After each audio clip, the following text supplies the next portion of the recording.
I'm calling to order the August 5th, 2026 Planning Commission meeting. Ms. Isenas, please call the roll. Mr. Pissarro? Here. Mr. Pissarro represents the Powhatan District. Dr. Haskins?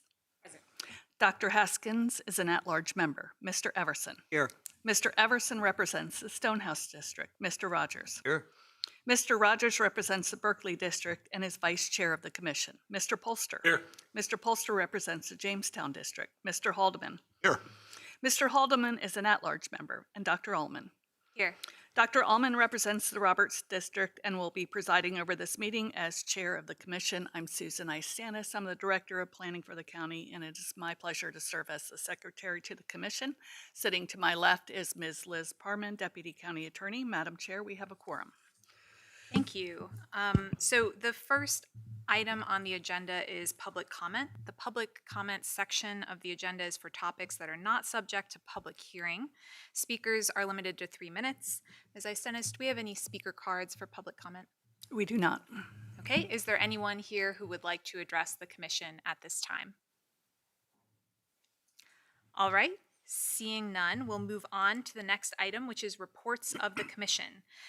There was no policy meeting in July, but there was a development review committee meeting on July 22nd. So we will now have a report from Mr. Polster, please. The Development Review Committee met on July 26. The committee members present were Vincent Pissarro, Steve Rogers, Kara Altman, and a remote status in Mr. Polster. Staff members present were Morgan Riesinger, Planner 2, and Roberta Suloff, the applicant for Conceptual Plan 26002 at Richmond Road, former TGIF, Mr. Juan Carrillo Jr. and Sr.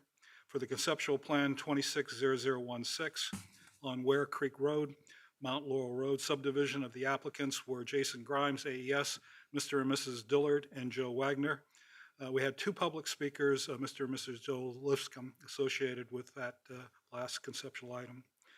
Conceptual Plan 260012, 5509 Richmond Road, former TGIF Fridays exterior renovation. The applicant was petitioning the planning director, finding that the proposed exterior renovations, paint, light fixtures, and adding 2-level deck patio and landscaping were not substantially consistent with the board's approved SUP for TGF Friday brand building elevations.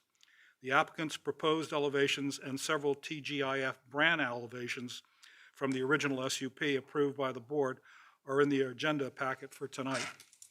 One DRC member agreed with the planning director's finding of inconsistency of the proposed elevation. 3 DRC members recognize that the proposed elevations are not the same as the TGIF brand and understood that a new owner's decision to change the elevation design to a non-TGIF brand. In addition, the proposed elevation, though not the same, was not unacceptable or incompatible with the surrounding businesses. On a vote of 3-1, the DRC recommended to the Planning Commission that they approve the applicant's request to renovate the exterior of an existing restaurant based on the proposed conceptual plan labeled Color Exterior Madeira PDF. Conceptual Plan 260016, 4403 Ware Creek Road, and 4.11 Mount Laurel Road subdivision.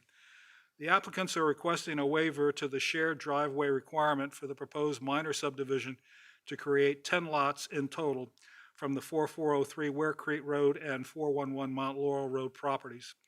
Section 1973 of the subdivision ordinance states that a shared driveway shall be required for any subdivision with 3 or more undeveloped lots. Each proposed lot will be at least 20 acres in size and will have direct frontage on Ware Creek Road and Mount Laurel Road. In total, the properties have approximately 7,392 linear feet of frontage along Ware Creek Road and Mount Laurel Road. Given the requirement for a shared driveway, the applicant's exception letter stated that creating an internal public road or a massive shared access network to serve the lots would require constructing new infrastructure running entirely parallel to the existing public road. Given the narrow buildable footprint, construction of a parallel internal road is geographically illogical and financially infeasible. More importantly, forcing modern road infrastructure onto the site would require paving over the historic front field, destroying the agrarian setting of the historic silos and home.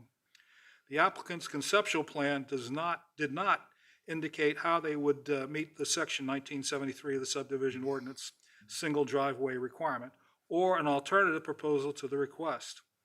The discussion with the applicant indicated that their conceptual proposal was still a work in progress, with some considerations to the possibility of a family subdivision for a portion of the parcel, which would permit a subdivision of a parcel of less than 20 acres or a parcel with a minimum of 1 acre per parcel. There was extensive discussion about the previous exception requests to the single driveway and the context of why those requests were permitted. In this case, there was no proposed alternative to the single driveway, and the uncertainty of the proposed concept, if approved, would be changed, persuaded 3 members in a straw vote not to lean in supporting the exception. The DRC suggested that they may want to consider solidifying their conceptual proposal where a family subdivision is part of that conceptual plan and a proposed alternative option to the single driveway requirement. The applicant requested a deferral of the conceptual plan 260016 till 19 September at the 2026 DRC meeting, with the DRC approving with a vote of 4-0. And as you know, the first item on the TGIF is on our agenda, and I'd be happy to answer any questions if there are any. Thank you, Mr. Polster. All right, we'll move on to the consent agenda since that is one of the items. The consent agenda items are generally determined to be non-controversial. However, a planning commissioner can pull any item for discussion. Tonight, we have 2 items for consideration. First, we have C-26-00112, 5509 Richmond Road, former TGI Fridays exterior renovations. And we also have the minutes of the July 1st, 2026 regular meeting. So before we get started, would any commissioner like to pull a topic from the consent agenda or make a motion? Madam Chair, I'd like to pull C 26-0012. Okay. Thank you, Mr. Haldeman. We'll pull that item. On the second item, the minutes of the July 1st, 2026 regular meeting, I'll entertain a motion on that. Move to approve. All right. We have a motion to approve the minutes from the July 1st, 2026 regular meeting. This is a voice vote, so all those in favor? Aye. Any opposed? No. Great. All right. So we have one item that was pulled. Mr. Haldeman. Sure. First of all, I think our planning director was exactly correct in her assessment of this. But I have 2 questions. The first one is this project consistent with all requirements of the resolution, such as footprint, lighting, signage, landscaping, et cetera, except for these elevations? Ms. Suloff, you would know.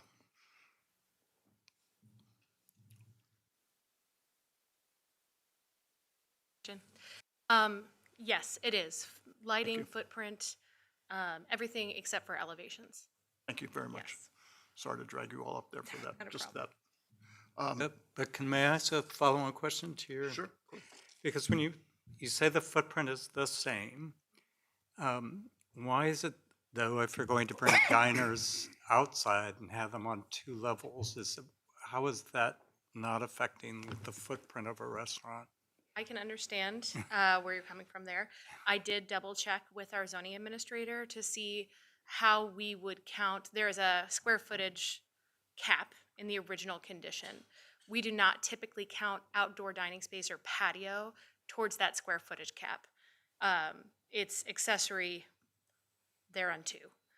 So from a planning perspective, we would say the square footage is not changing. And when you ask about the footprint, that is my translation of what you're saying is square footage. Is the footprint, I'm sorry, have you finished, Steve? Well, it's just, I probably have finished or should finish. It seems to me it's not just that there's people at tables, like when you bring dining outside, to me that I would think you'd have to affect like the outside lighting as opposed to a building where no one eats outside the structure. Is there not other changes that have to go on to have 2 levels of service and tables and people? The lighting that is proposed is in conformance with the conditions that are specified. So that wouldn't be something that, and I would need to look at the site plan to see exactly what elements are proposed, but that was reviewed. The site plan was reviewed against the conditions for lighting, which basically are stipulations that are already found in the ordinance, and it meets those. So even if they change, they're within what we would consider a consistent range. Does that make sense? Okay. Sorry, Jeff. My other question, I think maybe is more for Ms. Parman, but you state in your report that no concerns with the overall design, but staff is constrained by the specificity of the approved conditions as they relate to the building's appearance. Are we similarly constrained? I don't think so, but I just wanted to make sure. No, I don't believe so. It's a legislative decision. Thank you. Thank you very much.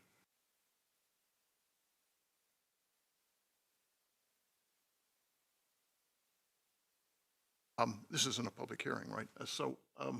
Just, I would like to see this passed.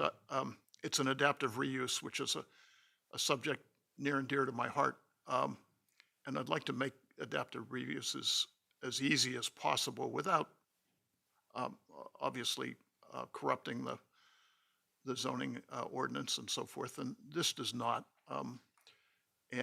So I plan to support it.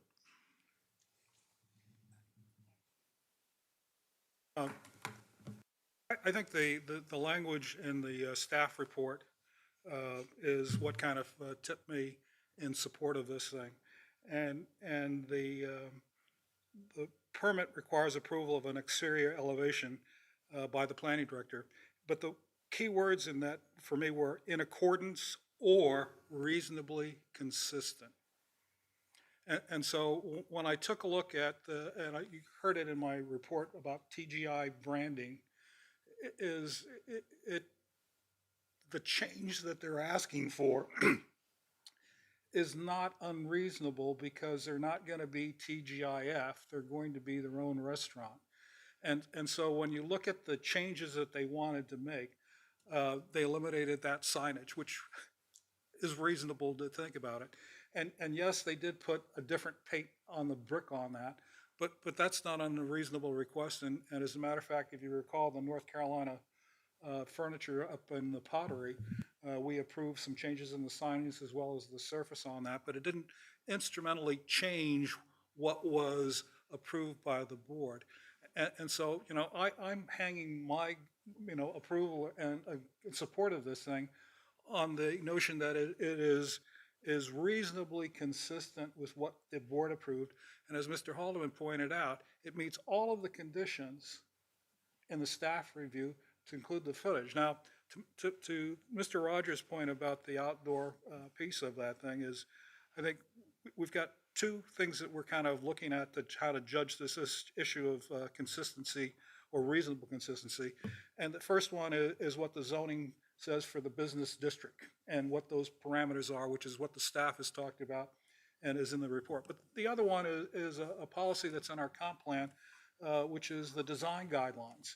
And the design guidelines for a business district essentially says for a restaurant, the look that we're seeing there, as well as the outdoor dining, is to be expected. So I didn't find that to be too much of an issue, especially since it fit the print.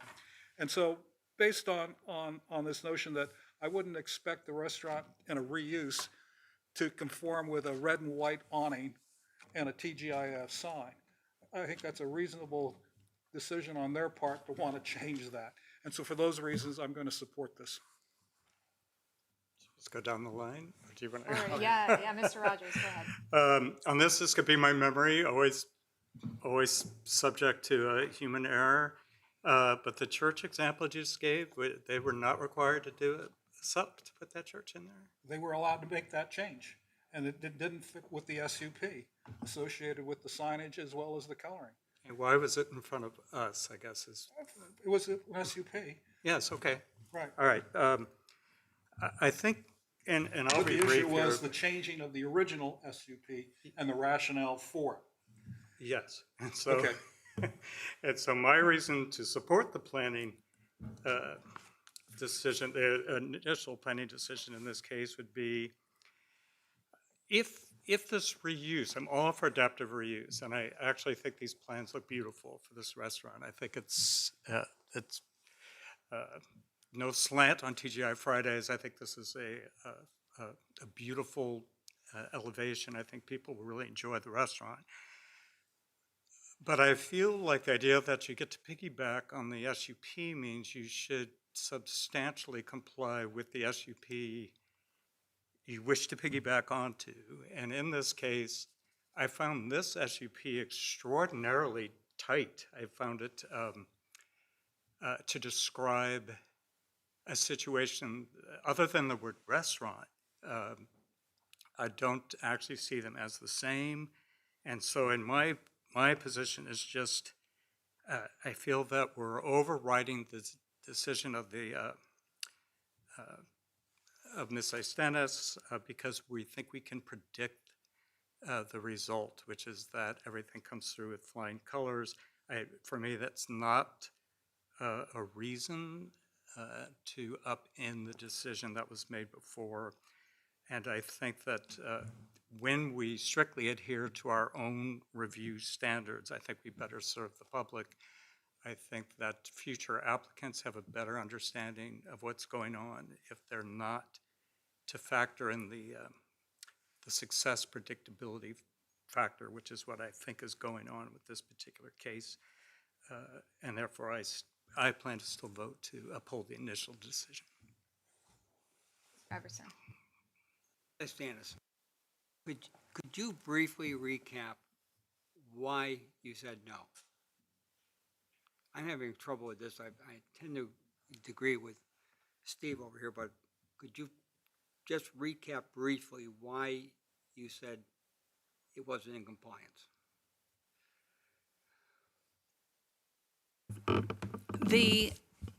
So one of the conditions of approval with the original SUP, and I think Mr. Rogers alluded to that, was there was a very tight requirement to build the building to the TGI Fridays prototype, which was illustrated as part of the conditions for the original SUP.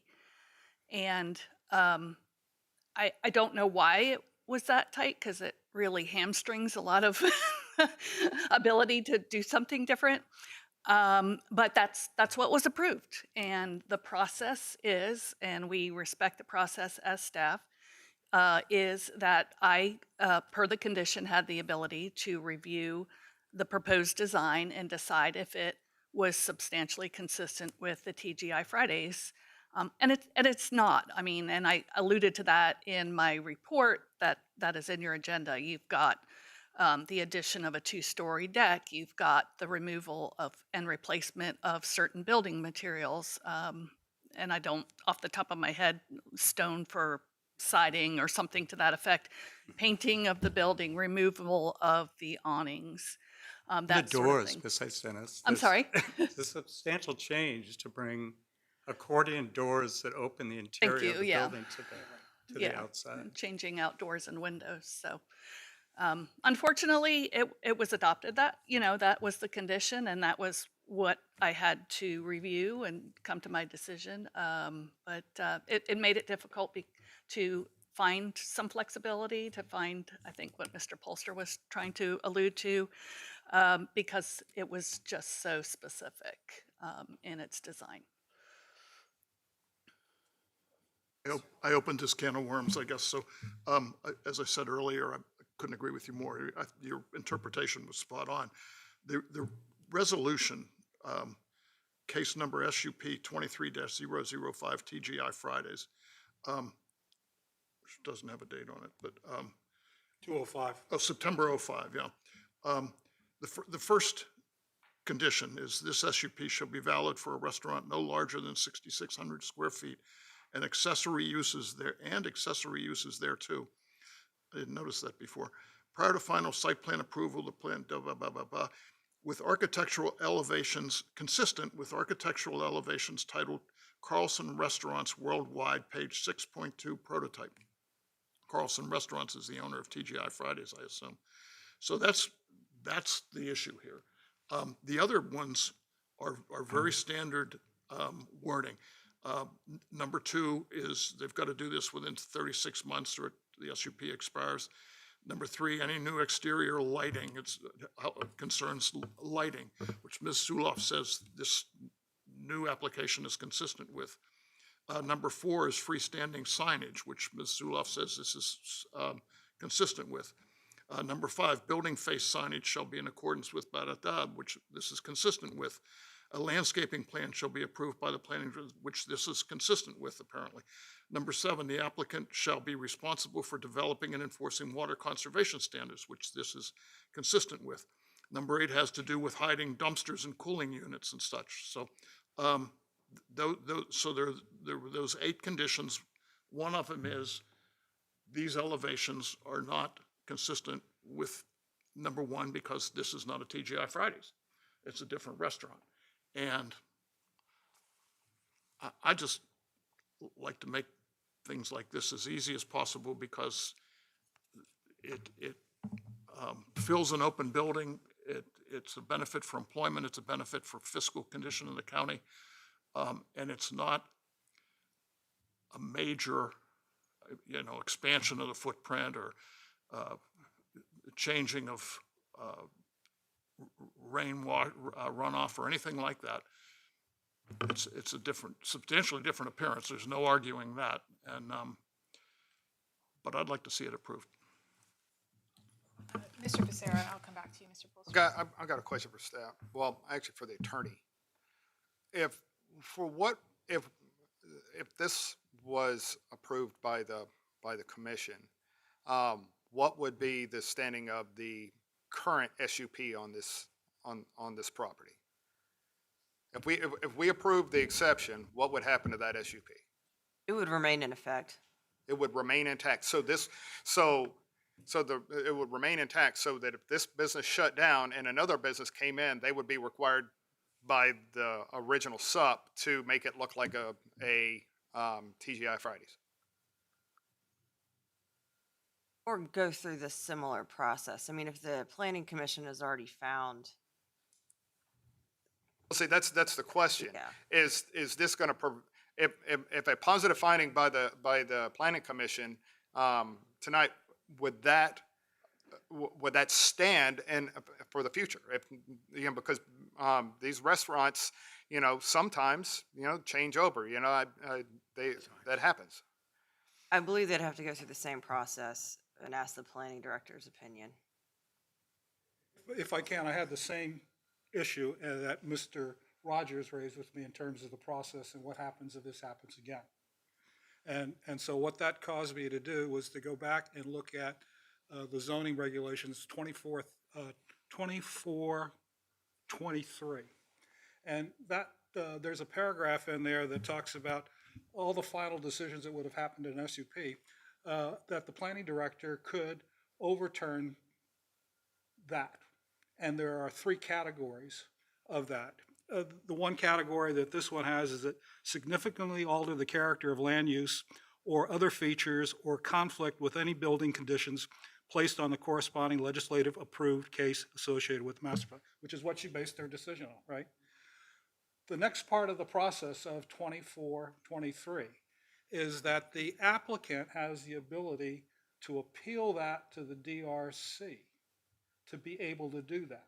And so what we're being asked with the Planning Commission now is to either approve the decision that the DRC made, which was to let this thing go forward, and that could end it right there. And it's in due process, exactly the way things are. Or, as we know already, if the Planning Commission decides not to support this thing with a vote, then it goes to the SUP, which is our first item on our agenda. So that goes back to your core argument of following the current process. That's exactly why the DRC exists, in order for us to do exactly that.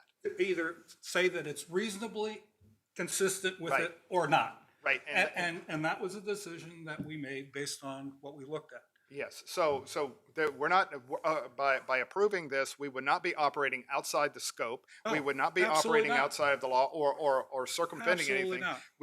We're following the Process of procedure of 24th or why the 23rd. DRC is there to begin with, and that's exactly well, it's not exactly. It's one of the reasons why I plan to support this. Thank you. Mr. Everson, then I'll say something as well. I'm not going to support this. I agree with Steve. You know, there's a lot of talk about SUPs and they go with the land. It's forever. And that issue is raised all the time. And it's unfortunate it's specific to TGI Fridays, but I'm sorry. I mean, I'm with Steve on this one. I agree with the planning director's decision. Yes, I think the thing that's sticking for me, and I realize I'm throwing a bit of a wrench in the works here, but the thing that's sticking for me is I am wondering whether the DRC really considered a narrow enough question when we discussed it. I mean, I completely agree with the interpretation. What's in front of us is whether the Planning Commission wants to agree or disagree with the DRC decision. So that decision's already been made and was presented by Mr. Polster. I think the way it was presented, and I'm sorry, I will probably ask staff to come up and clarify just for the public record. But we've had a little back and forth by email before this, and it came to my attention that the question before the DRC in the appeal process really should have been quite narrow. The question, this is my interpretation, and then I'll pass it over to you, staff, but it should have really been, was the planning director's decision in error or unlawful, right? And the appeal is really meant to just address that question. The DRC was not meant really to overrule, let's say, the planning director's decision based on other facts or interpretations of the case. But let me just start with that. Is that understanding accurate? And that's what's sitting a little bit uncomfortably with me right now. Yeah, please, Ms. Suloff. So, and I think our emails did a good job, and I invite Mrs. Stennis to jump in if she so desires. When someone brings something forward to the planning director for a consistency review, and the planning director makes that choice, they are appealing that choice. By definition, that is saying, we disagree with that choice. DRC, what say you? Do you agree with us and overturn that decision, or agree with the planning director and uphold that decision? And so, yes, it is a narrow question. I think what Ms. Parman had said was that there is more discretion on a legislative basis than what I have as staff, as always. And so I'm unable to say whether or not the factors you have raised can go into that discussion. But the basis of an appeal is just that. It is narrow. It is saying, we disagree with this planning director decision, and whether or not the DRC also disagrees or upholds. Ms. Stennis, I think that's very good. Thank you. yeah. I have a question. So the question was, I was at a DRC meeting, and the question was not ever there if the director made the wrong decision. Yeah, it's black and white, and it was brought up exactly that. On the legislative side, we have if the DRC couldn't make that decision, it wouldn't have gone before the DRC. Right? We have that ability to do so. And the reason why the legislative side has more leeway is because we work for the people, right? And staff works for the rule, right? Because they're the ones who keep everything straight. But when things get more constrained and it starts to hamper the process, that's when the legislative side can come in and say, hey, look, we see that this is going to take up too much time. We already know how this is going to come out. So why put the applicant through the time, the expense, and the effort in order to do something that we already know how it's going to go? There's no reason to do that, right? That's why people don't like government, because it works so slow. I mean, we could just order boxes and boxes of red tape and just put it out there. We have an opportunity here to cut some red tape and just get this thing through. This is, in my opinion, this is a no-brainer. It's silly in order to hold this up, because it's going to happen, and And all it's going to do is cost the company money in order to do it. All right, if we vote it down, this is I'm 100% behind this. And if we can make anything about government work better and faster, we should do that. I'm not. There is nothing about this that's discounting an ordinance. It's discounting an SUP. We are following the procedures that the county has put into place in order to do this. We have a DRC for a reason. We're not saying that the planning director was wrong. We recognize that the planning director was right and went and was following the rules set in front of them. But we have the ability to say, okay, yes, you were right, but let's move this forward without the rigmarole. That's all it is. That's all it is.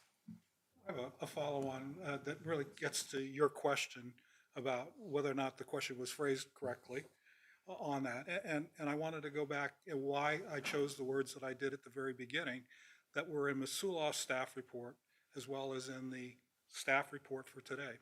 And that was that the permit requires approval of all exterior elevations by the planning director in accordance or reasonably consistent with the elevations included in the master plan. And so for me, I had the ability to make a judgment of being able to say, was it reasonably consistent? Now, if that word, those phrases weren't there, and the question was in accordance with, then I would have voted differently. But the staff report and the report for me at least gave me a way to reasonably look at the things that we've talked about in terms of the overall SUP and the conformity of it.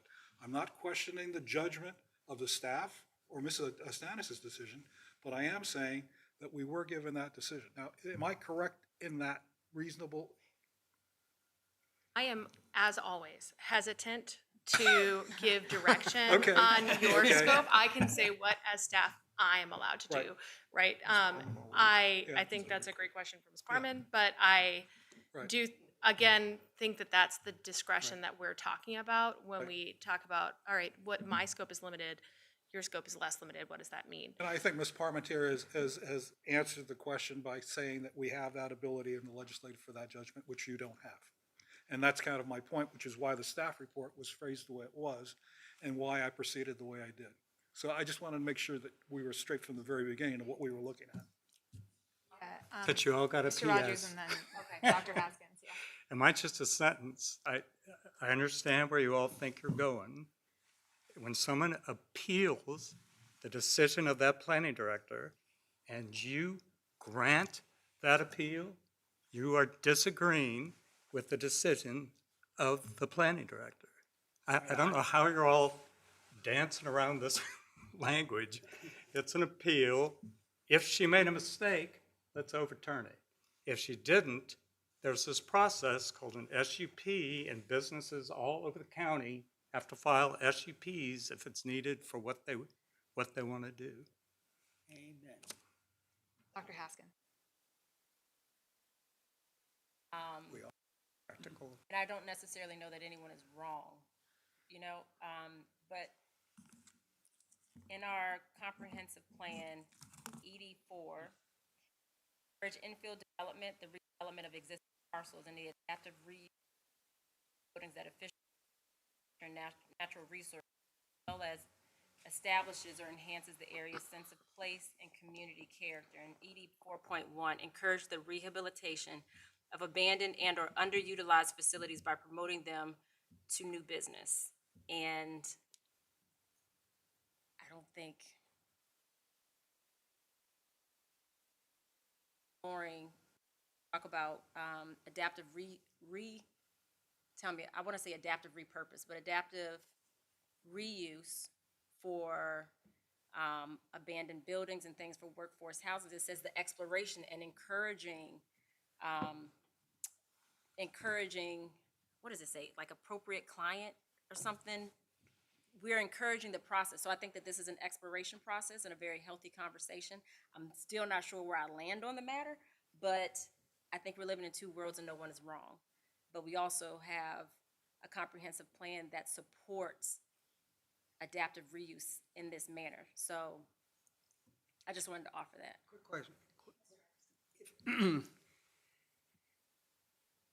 If This consent agenda item is approved, and that means that number one, the SUP is, we wouldn't be doing it. That's correct. So you could vote in support of the planning director up here, and then down here approve what they want. That's correct.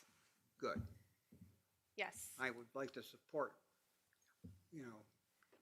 Yeah, and to, sorry, go what ahead. kind of a Mr. motion do you just- make on this? Yeah, I think it's important to realize that if this business has to go through the SUP process, it doesn't stop the business. So it doesn't stop the reuse, and it doesn't stop the infill. It just, in my mind, we're not in two different worlds. We're kind of in two different processes. We're using an appellate process to get somewhere we want to get to, but you can't grant the appeal without saying that planning director is wrong. I disagree with that. I disagree that an I appeal. mean, you could say it, but. Well, no, because I mean, with anything, even in a court of law, you can have an appeal granted based on a technicality, right? This is a technical question. It's not based on whether or not somebody was right or wrong. We already know that, and by the letter of it, yeah, that's correct. But we, as the commission, have the ability to say, yes, we will go ahead and grant this. Not and at the same time say we can, two things can be true at the same time. She can be correct and we can grant the appeal. I'll just briefly explain my current thinking. I don't really intend this to necessarily sway my other commission members, but I think, it's helpful for the public record because I was in the DRC meeting and I voted to approve the appeal in the DRC meeting, and my thinking has shifted somewhat based on the fact that I certainly, as an individual member, didn't consider the narrow question of whether we were agreeing or disagreeing, ruling with or overruling the planning director's decision. And so that doesn't sit that well with me. But then there's a second factor, actually, thanks to Mr. Pissaro's question a moment ago about the SUP process tonight, which is, if we go ahead and approve the DRC's decision, then the SUP as it stays exactly the same. And there's a glaring issue with the SUP, which is that it has this very, very narrow requirement in it that any business on that property has to be a TGI Fridays, basically. And so just thinking kind of longer term into the future, I wish this business every success, but it is possible that it may change hands at some point. And it's entirely possible we wind up in the same bureaucratic process actually once again if another business comes in and has to do the exact same thing, appeal to the DRC, take it to the Planning Commission. And so, I absolutely share my fellow commissioners' concerns with cutting the red tape in this context, and this seems like a great plan for a new restaurant. It's exciting, very much support that, and I think that's why many of us voted that way in the DRC meeting. But I see actually an opportunity here to both kind of stay narrowly to the question of the planning director's decision, but also simultaneously address item number one is a new SUP for this, an amended SUP for this property that hopefully will be more flexible, adaptable, and not quite so narrowly tailored for the property, in the future. And I see that being potentially beneficial. It's kind of, we can cut bureaucracy a little bit right now, or try to anticipate doing that for the future. Can I ask a clarification question from the county attorney's office?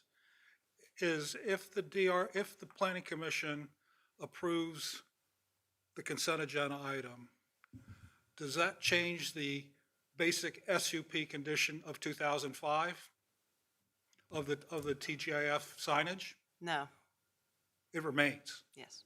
Okay, thank you.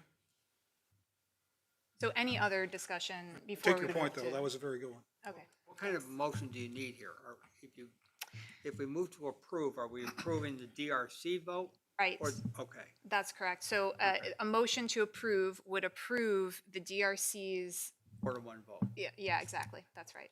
Madam Chair, I move that we approve the DRC's vote regarding C-26-00125509 Richmond Road, former TGI Fridays exterior renovations with conditions. Okay, thank you, Mr. Haldeman. We have a motion on the floor to approve the DRC's decision. This is a voice vote, so all those in favor? Aye. All those opposed? No. Nay. I think you might want to do a roll call yeah, I vote. was Should we gonna do say. a roll Yes, call? please. Okay, yeah, thank you, Mrs. Dennis, yeah. Sorry, Mr. Haldeman, Aye. Mr. Polster. Aye. Mr. Rogers. Mr. Everson. No. Dr. Haskins. Aye. Mr. Pacero. Aye. Dr. Allman. Nay. The vote is 4-3, so the motion carries. Okay. Thank you. All right, so that means that we actually won't have item number 1 because the DRC's decision was approved. So we'll move on to the second item for the public hearing. We have 6 items on the agenda, well, actually 5 now, items on the agenda this evening for the public hearing.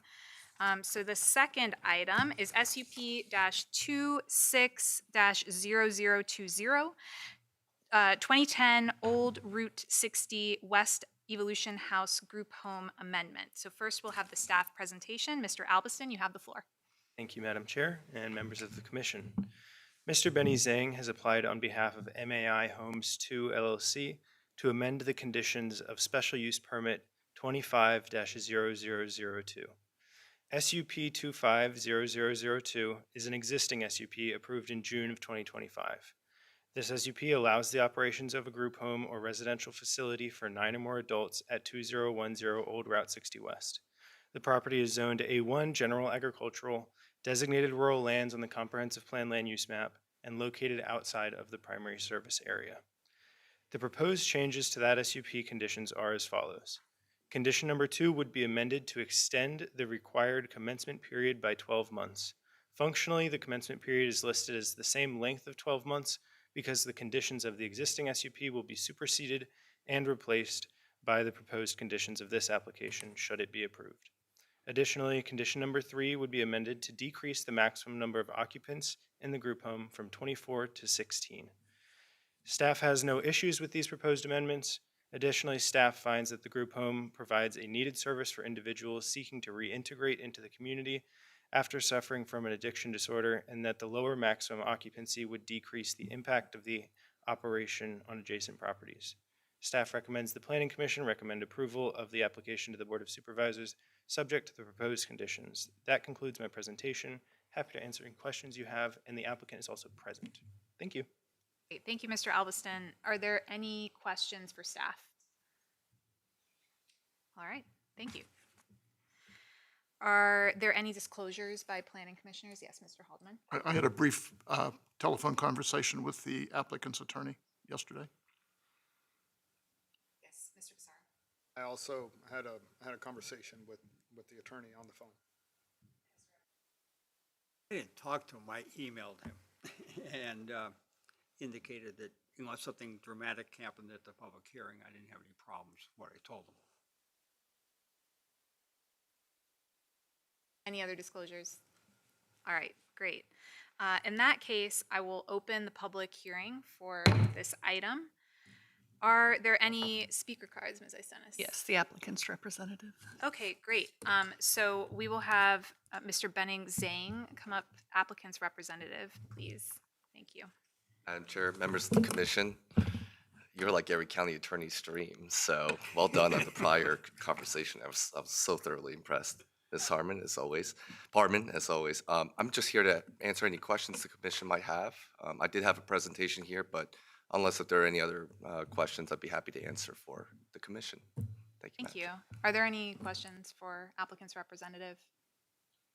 No, thank you very much. There are no other speaker cards, right? Correct. Okay, thank you. Is there anyone else here who would like to speak on this item? All right, seeing none, I will close the public hearing and open up for commissioner discussion on this item, or I'll entertain a motion as well. I'll move approval of SUP 26-0020, 2010 Old Route 60 West Evolution House Group Home. What is a mouthful? Proposed. Amendment. With the proposed changes of conditions. Oh, with proposed changes to the conditions. That's right. Thank you, Frank. Okay, great, thank you, Mr. Everson. We have a motion to approve. This is a roll call vote, so Ms. Isenis, will you please call the roll? Mr. Haldeman? Aye. Mr. Polster? Aye. Mr. Rogers? Aye. Mr. Everson? Aye. Dr. Haskins. Mr. Pacero. Aye. Dr. Allman. Aye. Motion carries. All right. Good job, Benny. As always. Thank He's you. tough, isn't he? All right, the next item on the agenda is SUP-26-0010, 199 Railroad Street Short-Term Rental. First, we will have the staff presentation. Ms. Reisinger, you have the floor. Thank you, Madam Chair, and good evening to the Commission. Ms. Vonda York has applied for a special use permit to allow for a tourist home in an existing dwelling unit on the 199 Railroad Street property. The property is zoned R2 General Residential, is designated low-density residential on the 2045 Comprehensive Plan Land Use Map, and is within the primary service area. The dwelling unit includes 3 bedrooms and is part of a 2-family dwelling with the adjoining 197 Railroad Street property. No changes to the footprint of the dwelling are proposed. Staff finds that the presence of adequate off-street parking is a favorable factor for this application. However, the proposal does not meet the recommendations for short-term rentals in the 2045 Comprehensive Plan because the property is designated low-density residential, is located internal to an existing subdivision, and is located on a local road. Therefore, staff is unable to recommend approval of this application. Should the Planning Commission desire to recommend approval of this application, staff has provided proposed conditions to mitigate potential impacts, including restricting the maximum number of rental occupants to 6 people and prohibiting off-site parking and oversized commercial vehicles. Staff would also note that since the writing of the staff report, the applicant has taken down the online listing for this rental, and I'll be happy to answer any questions you have at this time. Okay, thank you, Ms. Reisinger. Are there any questions for staff? I have one. Mr. Everson? It says that the SUP issue, they submitted on April 27th to 26th. When did they take down advertising for this? I'm not aware of an exact date, but since the posting of the packet, I was informed by the applicant that it had been taken down, and I did verify that. There looked like the people there last Friday, because there was 4 cars in the driveway. And on Monday, after I reread this, there was a contractor's vehicle or something. So it seemed to me it was being rented like last Friday. So you're not aware of that, I take it. It looked like it was being rented. I'm not aware of when a specific rental occurred. I just know that as of today, the rental is not online. Rogers? I don't know if staff will know the answer to this, but I went online just trying to learn about the property, and we're also in receipt of a letter from the applicant, and at least I assume we're all, hope it wasn't just to me. All right. In that letter, in about the first, let me see here. Sorry, I'm holding the wrong exhibit. It says that here it is. It's the 3rd paragraph in the letter, the 3rd full paragraph. It says I have successfully owned and operated short-term rental properties in James City County. Do we know how many other short-term rentals this LLC owns in James City County? Those other properties they referenced, they have since sold them, so those don't operate currently. But the 2 they reference are zoned in a district that allows for a tourist home by right. And in that instance, they have to still have the business license and they go through the home occupation process versus a special use permit process like you have in front of you today. Any other questions for staff? All right, thank you. Are there any disclosures by planning commissioners on this item? I think I should disclose, looking up this graphic especially, my day job, I represent the U.S. Navy and am located at that U.S. Naval Weapons Station that's pictured in the upper right-hand corner there, but it is across the highway and across some railroad tracks, and I feel confident that it is not going to influence any decision I would make tonight. Rogers. Any other disclosures? All right. In that case, I'll open the public hearing for this item. Ms. Istenis, do we have any speaker cards? We do not. All right, is there anyone present who would like to speak to this item in the public hearing? Okay, seeing none, I will close the public hearing and open up for planning commissioner discussion. Mr. Polster. I do have a question for staff, if I can. Have we received any correspondence from any of the neighborhood folks that were notified about this SUP? Staff hasn't received any correspondence. And we don't have anybody from the neighborhood here in support of it? I guess not. Okay, thank you. Question is Mr. Pissarro. So, a couple months ago, did we not have another short-term rental in the same neighborhood? Just maybe a couple of blocks over? I think it was Yeah. on Whiting Avenue, No, yes, right that's around the corner. correct. Yeah.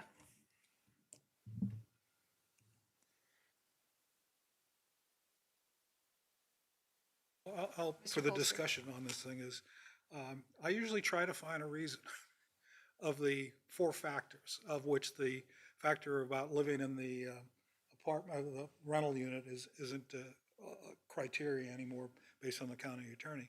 But it doesn't even meet any of the 3. And I was hard pressed to try to understand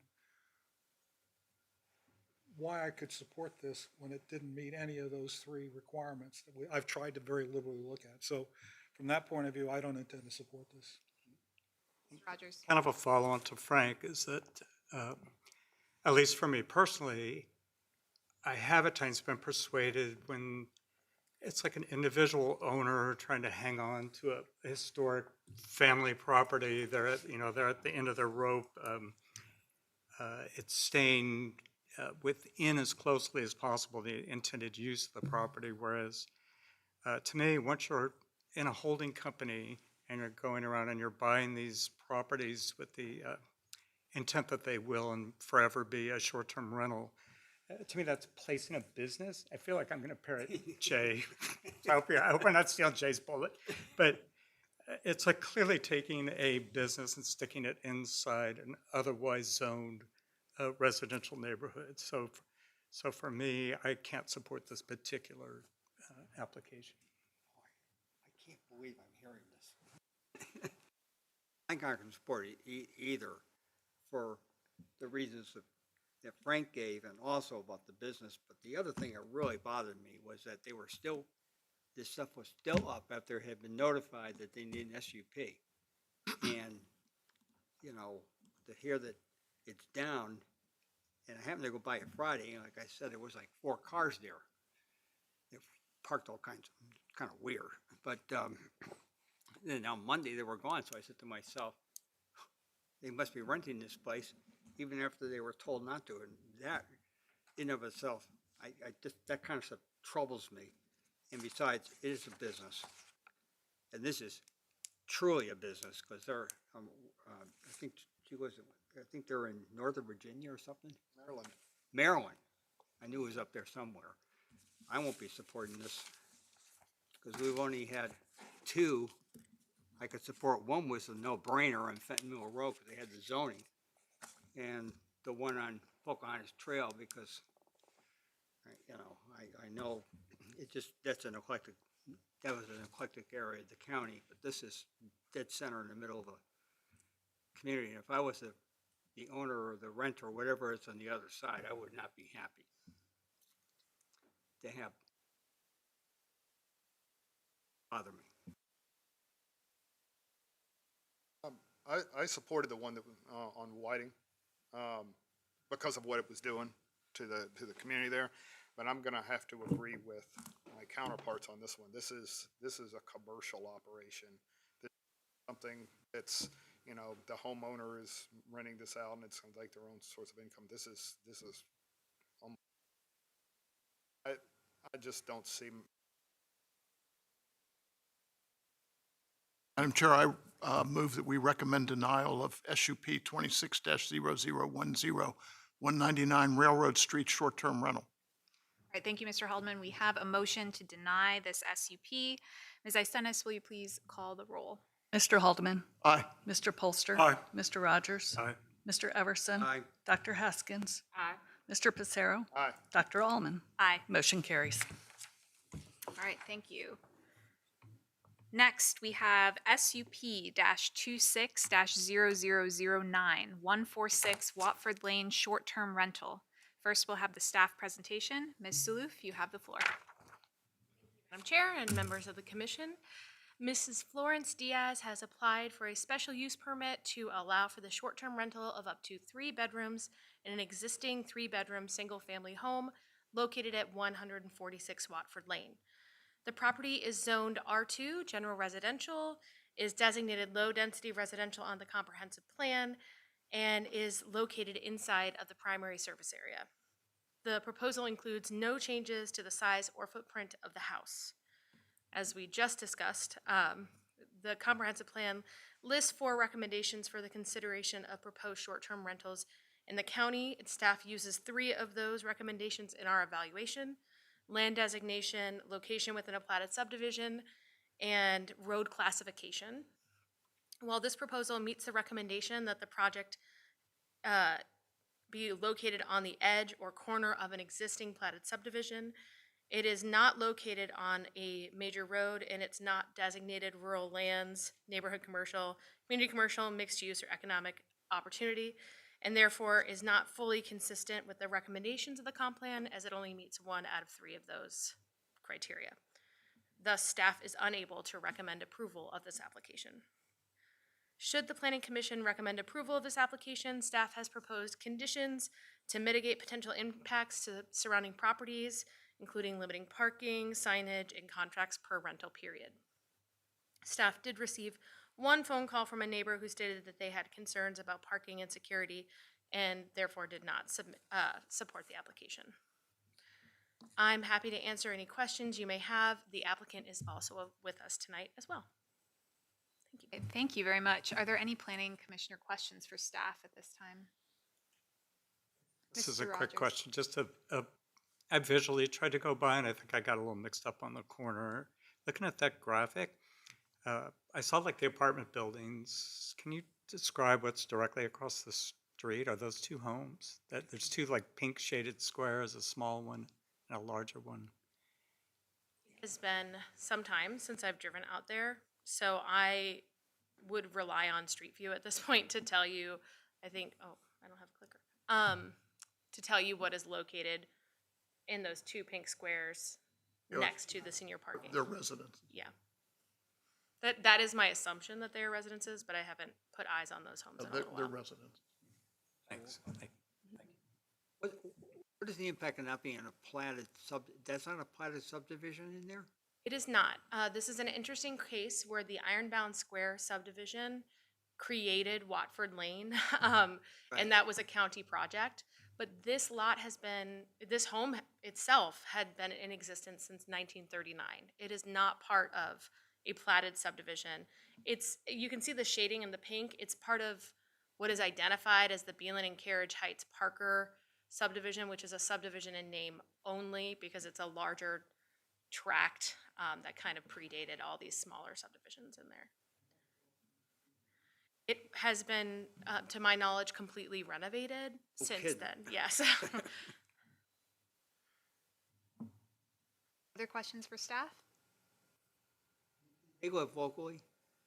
The applicant? I'm unsure of that, and I would, Okay. I know that they had a family member living in the home who was studying locally. Yeah. Other questions for live staff up- at this time?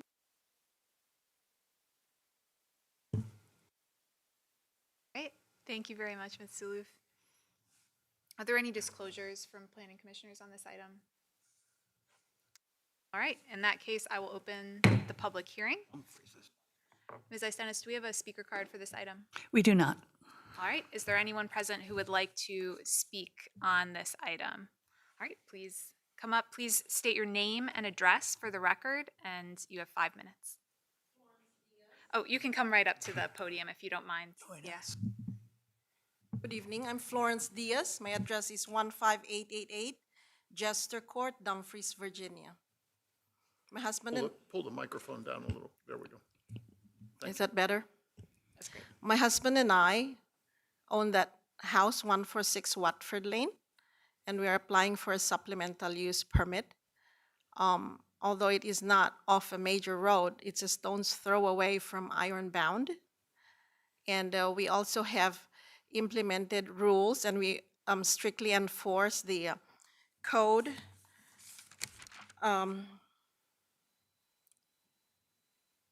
County County Noise Ordinance Sections 15 to 20, specifically stating that we do not allow parties. And also, although I am not a resident and I live in Northern Virginia, I am on call 24 hours a day, as well as I have a contact who is within 15 minutes away who can get to the property should there be any matters requiring that.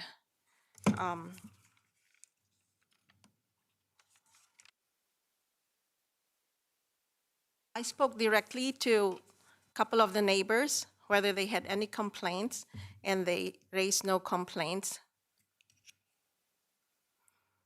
We also have cameras that show whether there are extra cars coming in. We cap the occupancy to 6. We have 3 bedrooms and 2 bathrooms. We have a 2-car garage with a driveway that can accommodate 4 cars, and also on the side, and this is on a separate detached garage on Carriage Road. So essentially, the guests would just turn on to Carriage Road and go straight to the back of the house where the driveway and the garage are located. There are also about 3 spots on the backyard where parking can be accessed, but it's mainly the driveway for 4 cars, but we only limit cars to 2. And we also have electronic monitoring, which will notify us immediately if there is any spike in noise level in the house. That is all. Thank you. Are there any questions for the applicant? Yes, Mr. Everson. Have you been renting this on a short-term basis already? Yes, sir. Yes, sir. We also have midterm. So, since you applied for the SUP, have you rented the property since you applied for SUP? Yes. You have. Another question, is there any specific reason why you excluded commercial trucks? I was thinking, I don't know if this popped into my mind, because I can remember after Isabel, Pike Electric was all over the place, and I was thinking a place like this for a short term, it would be, a bunch of guys would rent it so they could do work in the area, and I was surprised to say commercial trucks aren't allowed. Whose idea? Was that your idea or our staff's idea? This is a requirement. And I'm sorry, sir, I have diminished hearing. Can I come closer? Sure, yeah, you can come closer. Come, Jay. I can't see well and she can't hear. We're in great shape. I had trouble seeing you. But you have rented it since you applied for an SUP. Okay. And I was asking about the commercial truck exception. Is that part of, do we put that in all of our stuff? I hadn't noticed that before. It just popped out of me for Yes. some reason. That's a staff-generated condition. In general, we don't allow large commercial parking on residential lots, so we extend that to the short-term rentals. I had a van that had Pike Electric on the outside of it. That would be considered a commercial truck and be not allowed to park there if they were here after the hurricane, because I know they were all over the place. I'm honestly unsure about that being defined as commercial, if it's just a U-Line van with a company name on it. I was just curious. Yeah. I think it's mostly meant to ensure, the target is to ensure that there aren't huge overweight vehicles tearing up local neighborhood roads. You don't want my grandson with his 18-wheeler parking there? Can't speak specifically to your grandson, but I do think we are He's got trying to his prevent 18-wheeler. 18-wheelers, yes. Okay, I get it. Can I do a tag on that, though, while you're at Sure. the podium? Because I'm going on memory, is it fair to assume, though, wasn't a clause devised for this particular applicant? It's in every one of these packages that we see? Or was If it? not everyone, it's certainly pretty standard. I did not reinvent the wheel. It's part of what is now our boilerplate. Yeah, That's all. yeah. One more clarifying question while you're at the podium. So even though the proposal does not meet all three of the development standards, but the house, and I remember you saying this, but I'm just asking again for clarification. But the house being built in 1939 predates. So in theory, you have to say that it doesn't meet, but also the origin of the house predates. this- Oh, I'm so sorry. No, I think I've said what I tried to say. Okay. That's specifically in reference to the criteria that states that it should not be within a platted subdivision. So it doesn't really impact the other two criteria, but we can say there's a check mark next to that. They meet that criteria. They're not within a platted subdivision. I too try to find a way to approve, but also support the recommendation. But I'm looking at this and I'm like, It does meet one of three criteria, is what I would say. Any other questions for the applicant while we have her here? Mr. Everson? Do you have other multiple short-term rentals here in James City County? Oh, okay, thank you. Thank you. Are there any other speakers for the public hearing at this time on this item? All right, seeing and hearing none, I will close the public hearing and open up for planning commissioner discussion.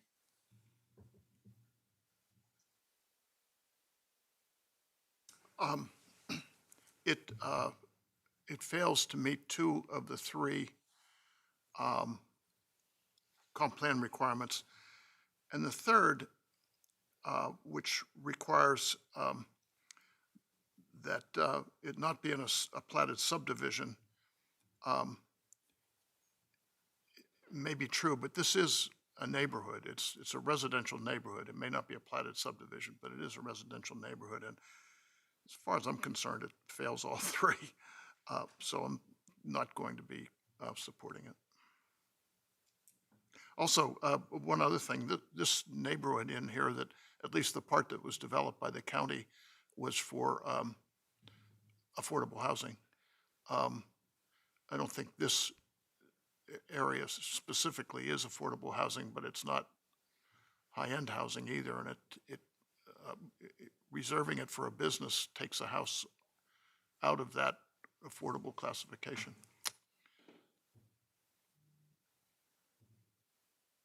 Discussion, Rogers. So I'm not sure who this question, or maybe someone on the dais knows the exact answer for this, but so I know what a short-term rental request is, right? By right, they can rent this property long-term, just as it is, so we're not taking that rental option off the table. It's the quick turnover option and what that brings. Is there, and this is anecdotal, but it happened, like when my son was at William and Mary, he lived right next to this, very, very close. Is a 9-month rental something different? Like, do they only exist as short terms or 1 year? Is there something else by right that they give? It's less than 30 days is short term. Less than 30 days. So by right, you could rent this for the school year? Yes. All right. Thank you. Since we're discussing, just, Yeah. For me, and like Dr. Haskins, I do usually look for the reason to support this particular property because it does not fit the criteria in my mind, even the platted subdivision one de facto de jure, looks like a neighborhood. It seems to me there are reasonable options that are available by right with the property, And that's why, for me, I don't tip towards putting a short-term, what I consider more business-like, where the neighbors, there's no attachment to the neighborhood for the people that are going to live in that house. And therefore, I won't be supporting. Mr. Everson? Still remain concerned about folks who apply for an SUP, but the thing is still being rented. That bothers me because they know we shouldn't be doing it, but they do it anyway, expecting us to vote yes. And again, it's business for all the reasons stated. I mean, I can't. It's hard to vote for any of these, but this one. Mr. Pacero? So in general, I think been on the record that I'm for these short-term rentals when it's single owner and the like. I didn't vote for the other because of its commercial aspects but with this I'm going to have to go back to the discussion that we've had several times before about the ordinances right now on the short-term rentals and how the demographic of that is changing, and we're getting more and more and more of these within the plotted subdivisions and inside the PSA and things of that nature. And so with them not being able to match the criteria, I do believe that needs to be addressed at some point, and hopefully sooner than later.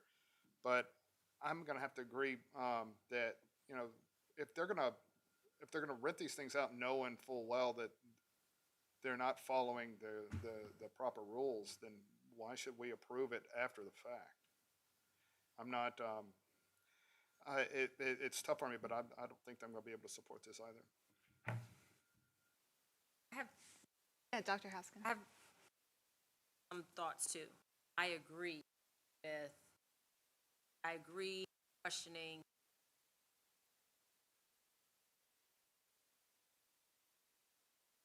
questions for me. I also don't know that I disagree with someone putting their property under an LLC, because it can be an economic decision but not really be a reflection of the volume of the business.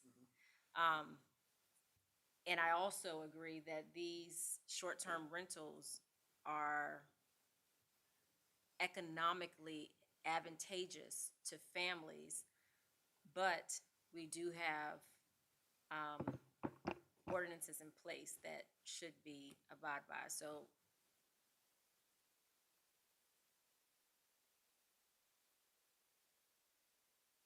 up a good point.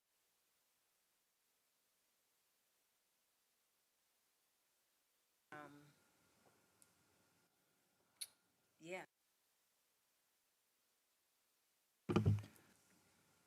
Planning Commissioner, discussion on this item? Madam Chair, I move that we recommend denial of SUP 26-0009-146 Watford Lane short-term rental. All right, thank you, Mr. Haldeman. We have a motion to deny this SUP. Ms. Istenis, will you please call the roll? Mr. Haldeman? Aye. Mr. Polster? Aye. Mr. Rogers? Aye. Mr. Everson? Aye. Dr. Haskins? Aye. Mr. Pacero? Aye. Dr. Allman? Aye. Motion carries. All right, thank you. The next item on the public hearing agenda is SUP-26-0006, 496 McLaws Circle, Dutch Bros Coffee. First, we will have the staff presentation. Ms. Jakura, you have the floor. Thank you, Madam Chair, members of the Commission. Good evening.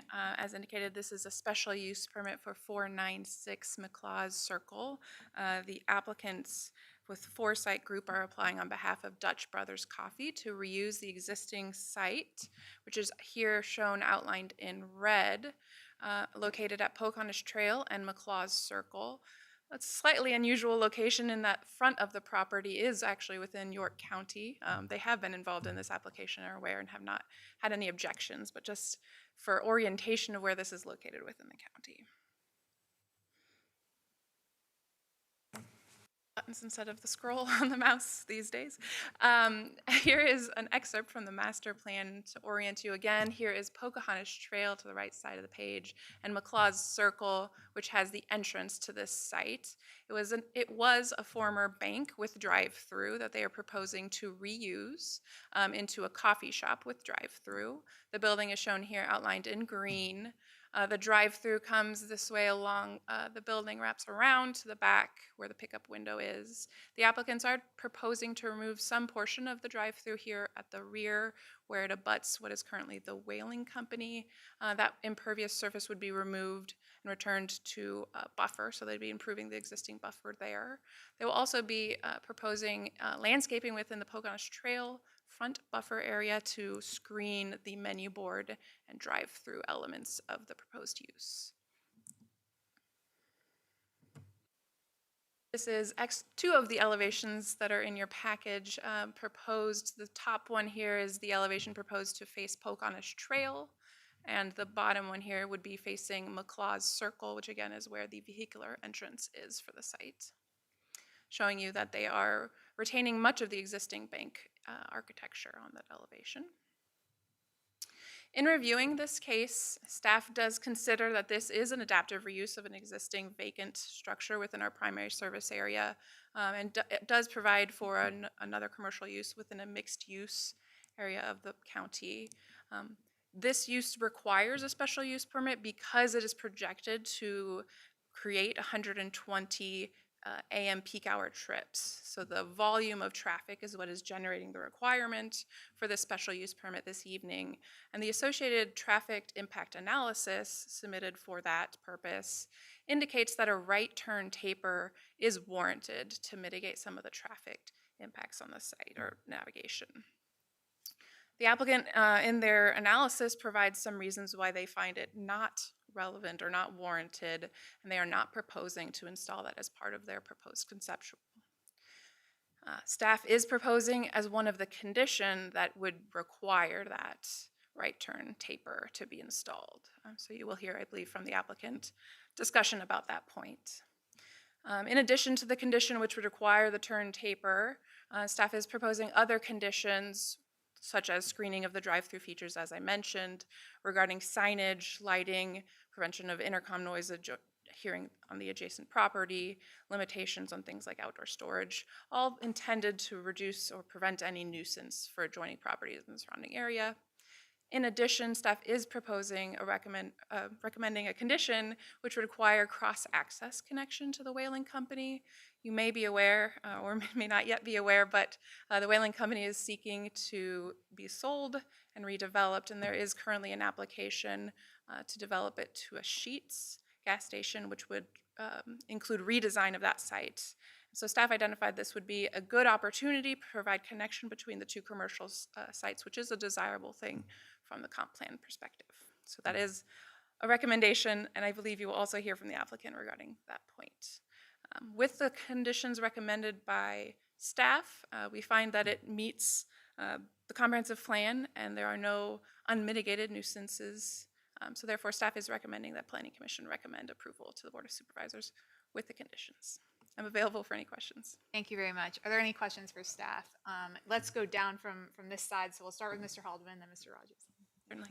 I think age should always have deference, but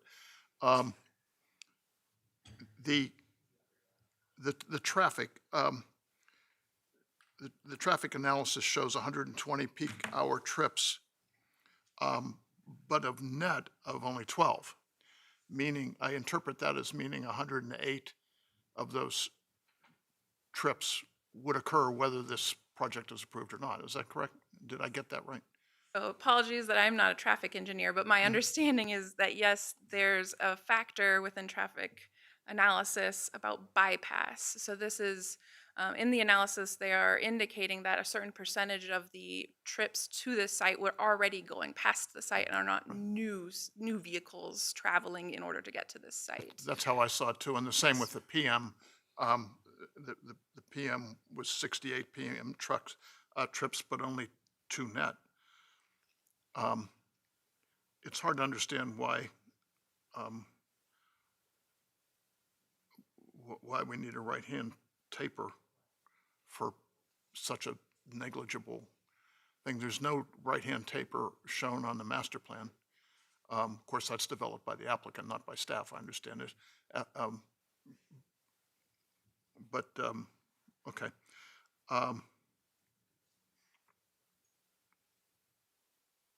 Thank you, that's it for me. Does staff have a response to that, or? You are correct that the turn taper is not shown. That is why it's a condition, proposed conditions, because they are seeking not to do that.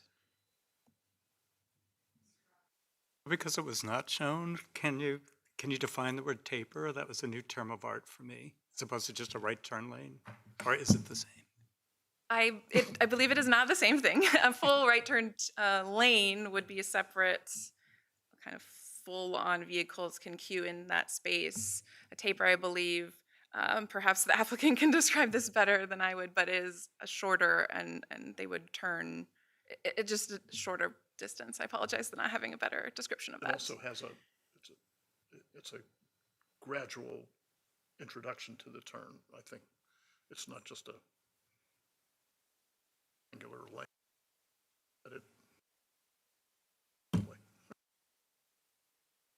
Mr. Everson. Oh, sorry, Mr. Rogers, were you done with your? I am. Okay, Mr. Everson. Hard to believe. So the reduction in the cars going in there is, could you restate that, why the reduction?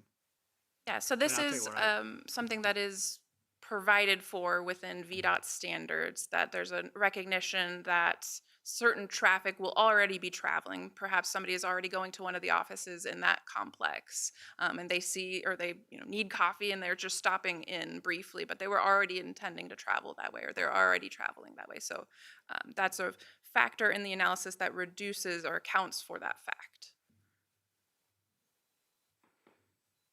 Another question. Only other question I had was, of all these conditions, for example, the landscaping, water conservation, are they proposing to do stuff over and above what the ordinance requires, which is why it's in here as a proffer? The things such as the buffer landscaping, yes, those are above what the ordinance would require. It's already an existing property, but the condition would provide for new plantings. Staff wants to cross the Connection to the current whaling company property. Correct. I'll come back to you, Mr. Hall. Okay, sure, Okay, absolutely. so two things. So the crossover, all right? Was the applicant aware that the sheets was going in before they did this? Yes, is my understanding. I didn't have the very first review of this, another planner did, but yes, that was part of the coordination meeting, is that and throughout the review, we've discussed. Okay, and with this taper, now, this taper would be only going into them. Now, if the sheets goes in, they're gonna need a turn lane, is that correct? The review is ongoing for the Sheets property, and I wouldn't want to speak kind of preemptively Well, to I mean, that. I'm just looking at a coffee shop and I'm looking at a high volume, gas station. It seems to me like if they're gonna go ahead and put in a turn lane, or expected to put in a turn lane in the same place, then why would the applicant need the extra expense of putting in, a taper? And, that's a concern. But now, when you look at this as far as like the part of it being in York County, where is this going to be? Would that turn be in York County, or would it be in James City County? Yeah, so if I can clarify there, the taper has to do with the right turn into the site. So the taper is actually on McLaws Circle here, Okay. as in order to enter the property, this particular property. With respect to the whaling company, I do believe you're correct that the same traffic impact analysis kind of conclusion is part of that. But again, I would sort of table that for future planning discussion matters. But yes, that would be as required by that traffic impact analysis. So those are sort of separate considerations. Regarding the cross-access connection, that would kind of stemmed from the idea that we, especially mixed use and commercial properties, walkability, supporting different kind of commercial activity within the county, this vehicular connection is a desired thing. We did it at the 7-Eleven just up the road on the north side of 199 on Pocahontas Trail. They would of course be only responsible for their side, and if it never came to fruition on the other side, they would not connect. There's an option, I believe, in the condition language for them to bond it. And then that also presented, when reviewing that, with respect to navigation on the site, vehicles coming in here, if they wanted to park and they perhaps didn't turn this way to park in these spots, perhaps there's traffic in the drive-through, a vehicle coming in this way to the left of the building, if these spots are full, they are kind of in a situation where they can't turn into the drive-through, and they would be in a bit of an awkward situation for how to exit the site without a cross-access connection. So again, with the kind of unique nature of the redevelopment happening next door, desirability generally to have connectivity of commercial properties, and kind of a little bit awkward navigation on this site, staff felt that it was helpful to provide that cross-access connection for vehicles. In addition, I didn't point out, but they did provide for the sidewalk connection, which is great. Alderman. Oh, yes. The only issue here is the taper. Is that correct? All the other conditions are non-controversial, and the applicant agrees with them, and that's it. That's all we're talking about. I don't want to speak for the applicant, but my understanding is this cross-access connection they have concerns with, so I think they will speak to that in addition to the taper as well. Mr. Polster? To Mr. Pizarro's point about the sheets, as the DRC looked at this, the sheets project as a conceptual layout, and the applicant at that time was talking about a right turn in from Richmond Road into the sheets. The issue that some of us had was, well, it may be just right in, but people will try to get out the same way, which is a kind of a concern. But once again, conceptually, that's what they were looking at, and that's still in progress unless you have any kind of an update. Okay. I have two very quick questions for you. One is on the difference between the traffic that would already be going by versus the net increase because of the business. When we're looking at the overall number, is that overall number what's anticipated to be going to the business? So yes, I may be driving by, and I would normally drive by, but now that there's a coffee shop there, I'll go to the coffee shop. Is that what the total number is anticipating? Correct. The 120 a.m. peak hour trips are what is expected to go into the site, and that's what requires the special use permit. Okay, so there might be a few extra, but a lot of this is people who would be going by anyway. That is yes. Okay, and then what is the typical threshold, the traffic threshold to require a taper? I don't believe I'm professional enough to describe that. I'm aware that there is a graph within the traffic impact analysis that tells you, based on the counts and such, whether it's warranted or not. But sort of beyond the nitty-gritties of that, that's fair enough to be out of your scope. So yeah, I was just wondering, are we like right on that threshold, or is it way above the threshold? So okay. So this analysis says there are 120 cars are going to go into that site at AM peak. That is the VDOT standard for a coffee shop with drive-through, is the projected use, which is then what triggers the kind of more scrutiny to ensure that there isn't any conflicts, whether the use is appropriate at the site. They know much about quick service restaurant. So the threshold is 50 vehicles. Oh, okay. It is pretty substantial. Helpful. Any other questions for staff at this time? Okay, thank you. Thank you. Are there any disclosures from planning commissioners on this item? I just met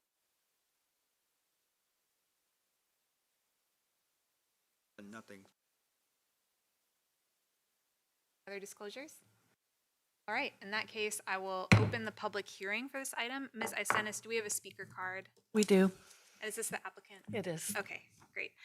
So I will call Patrick Cauliflower to the podium, and you're the applicant. Please state your address for the record, and you have 15 minutes. Good evening, Commissioners. My name is Patrick Cauliflower. I live at 1190 Northwest Overlook Drive in Corvallis, Oregon, and I am here representing the applicant, Dutch Bros Coffee. I'm here to answer any questions that you guys may have regarding the application, the engineering design, or the operation of the business, but specifically I wanted to discuss the proposed condition number 12, alluded to by Allison as the cross-access connection, and frankly ask that we remove that from the proposed conditions. I have provided the exhibit shown on the screen, which is a larger diagram showing the Sheets development to the north, as well as the proposed Dutch Bros Coffee development there to the south. And I've drawn those vehicle path lines myself on here after identifying what could possibly be an alternate route that was not intended by the use of this cross-access. Looking at the magenta line specifically, as traffic coming into the site, into the Sheets site from Pocahontas Trail through that one-way in route that was discussed previously.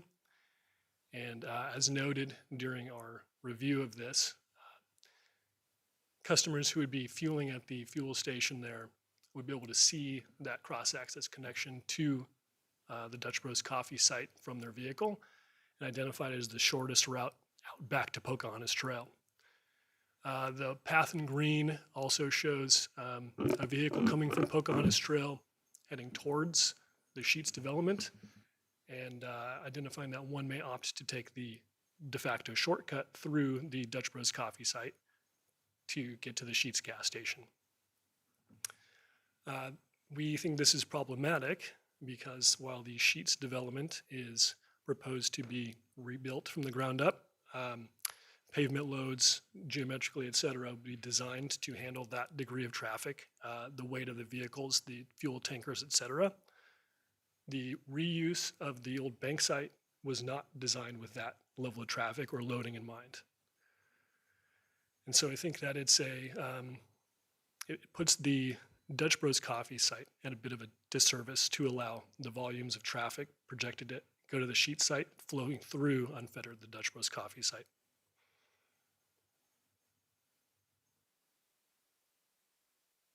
That's about all I've got. Again, I'm happy to answer questions. I have a question.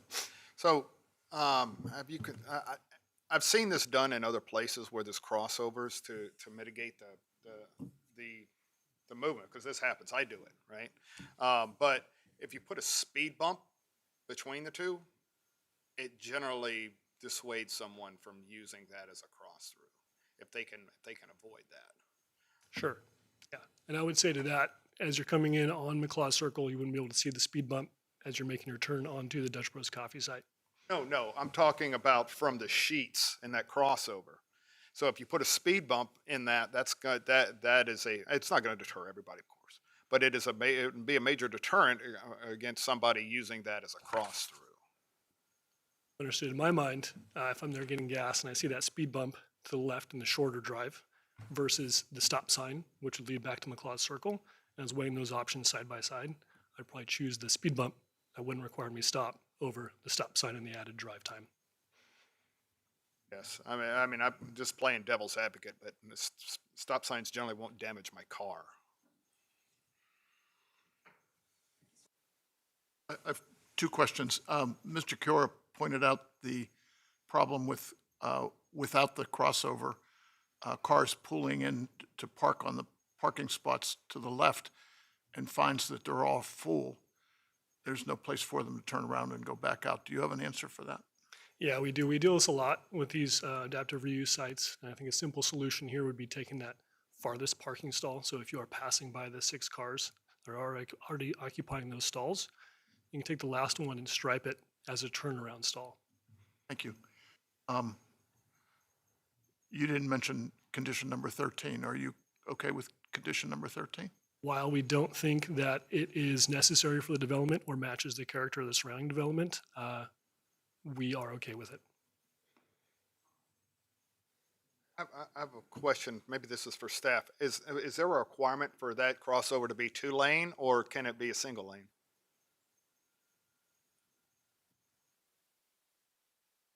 There is no ordinance or any specific requirement regarding this. This would be something that would be felt to improve the project, so. I'm just thinking about the choke point, right? So with the, I want to talk about with the speed bump, persuading traffic, if you narrow it up, that could be, to a narrow single lane, that could do it as well. I'm just trying to look for, an avenue, for this. I mean, I understand about the turnaround and there just be, because I'm thinking about, you know, there's a one way in and a one way out of this, right? And I,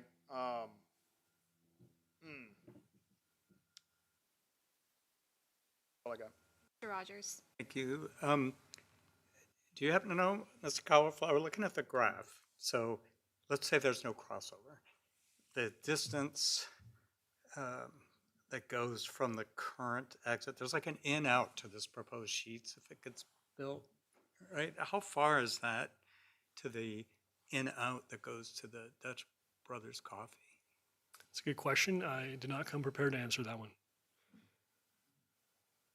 It strikes me that's not all that far.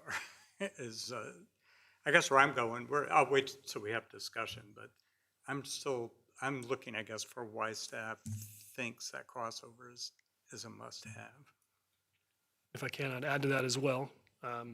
I work in civil engineering and generally a proponent of these cross-access connections, but typically it's when you have traffic coming off of a thoroughfare that wants to visit multiple developments in the same trip. However, I'd argue that McLaws Circle is not a thoroughfare and is essentially a cross-access in and of itself to allow traffic through the existing the business park that is surrounding McLaws Circle. Robertson, did you?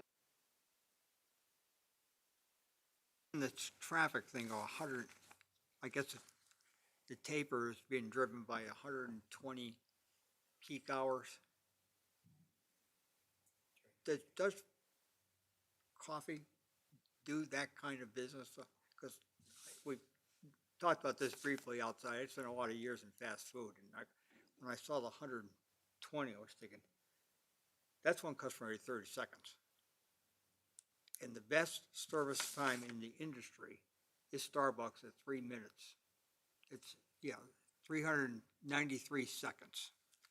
That's the fastest, drive-through service time in the entire industry. And I'm thinking to myself, you got 120 cars going there, they're going to be backed up all the way up to Richmond. I mean, a drive-through, no offense. I mean, but is that a reasonable number to say there'll be 120 cars at peak hours? I don't think so. We pulled numbers from other Dutch Bros coffee developments in the area. It's not exactly in Virginia because I don't know of any or many that exist, but surrounding states are yielding maybe 40 cars an hour during their peak trips or during their peak hour. The way this number comes about is based on the use of the building and the size of the building. So this building is 2,100 square feet. A standard Dutch Bros coffee is 986 square feet. And so you just scale up the number of trips based on the square feet. So it's simply a pen and paper analysis. In my mind, a Dutch Bros coffee is going to draw the same amount of trips regardless of size, generally. Of course, I think if you build a mega version of the store, you might draw more traffic, but because it's twice the size, I don't imagine getting twice the traffic. Follow on, right? There's no, the proposal as I read it has no inside seating or where you draw that extra clientele that wants Correct. to put their laptop out and work, right? These are people that are that are grabbing a cup and. He explained that. Explain what you're doing inside. Sure. Yeah, so the standard prototypical Dutch Bros coffee is a small 986 square foot building, as I'd mentioned. It's basically a commercial kitchen that only allows for drive-through service, no pedestrian access. They are proposing to use the same business model here, given it's a reuse of a larger building. They have provided for a pedestrian walk-in area, which just allows for an indoor pickup window, so no seating inside. Public will be allowed to enter the building, but again, it's a similar model. It's a takeout. Polster. Well, first off, thank you for coming all the way from Corvallis. You're welcome. To come talk to us this evening, and hope we don't take too much more of your time. I sent a note to the staff, and they passed it on to you, and it had to do with your environmental statement in there. And in the statement, you talked about using SSC 11 as part of it. And of course, what I asked in my question was whether or not you would agree to that as a condition.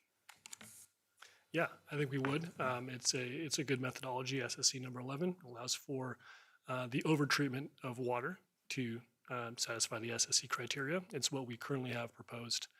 There was some back and forth between staff and myself, and I think the conclusion is that yes, we would be able to accept that. The one exception was if the site design changes to the degree that the SSC 11 is no longer feasible, it would be hard to agree to that. But I think that condition number 1 keeps us within this scope, meaning we shouldn't exceed the amount of treatment that SSC 11 provides. Just to recap, you are agreeable for the addition of that to the condition statement then? We are. Okay, thank you. Dr. Haskins. As staff. And my question is simple. Is that area considered congested now?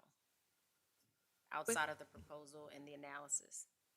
Within the traffic congestion maps that were within the comprehensive plan, the portion kind of here northwards within the county is at an A through C, so an acceptable level. Because this is kind of the boundary line into York, my understanding is kind of from this point into York, kind of south eastward, does have a lower or unacceptable traffic level of service. But that was considered as part of the traffic impact analysis. County standard is C. Yes, yes. Thank you. Are there any other questions for the applicant? Oh, I'm sorry. I was just going to say that the analysis indicates that they are not changing that portion. That they're not affecting that existing condition.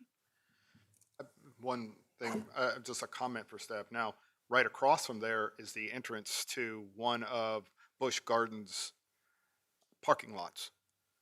Right there, as it goes behind that McDonald's that's across the way. Is that correct?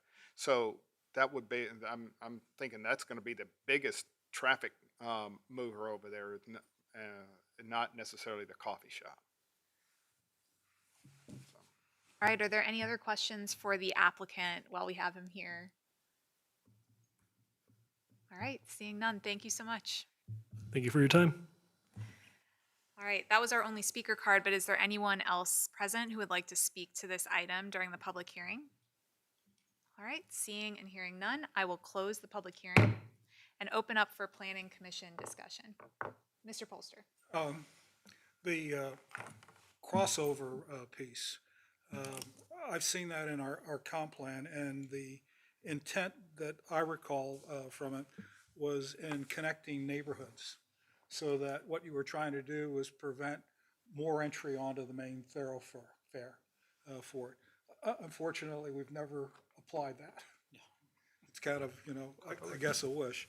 I personally was convinced in the explanation of why this probably isn't a good idea for that.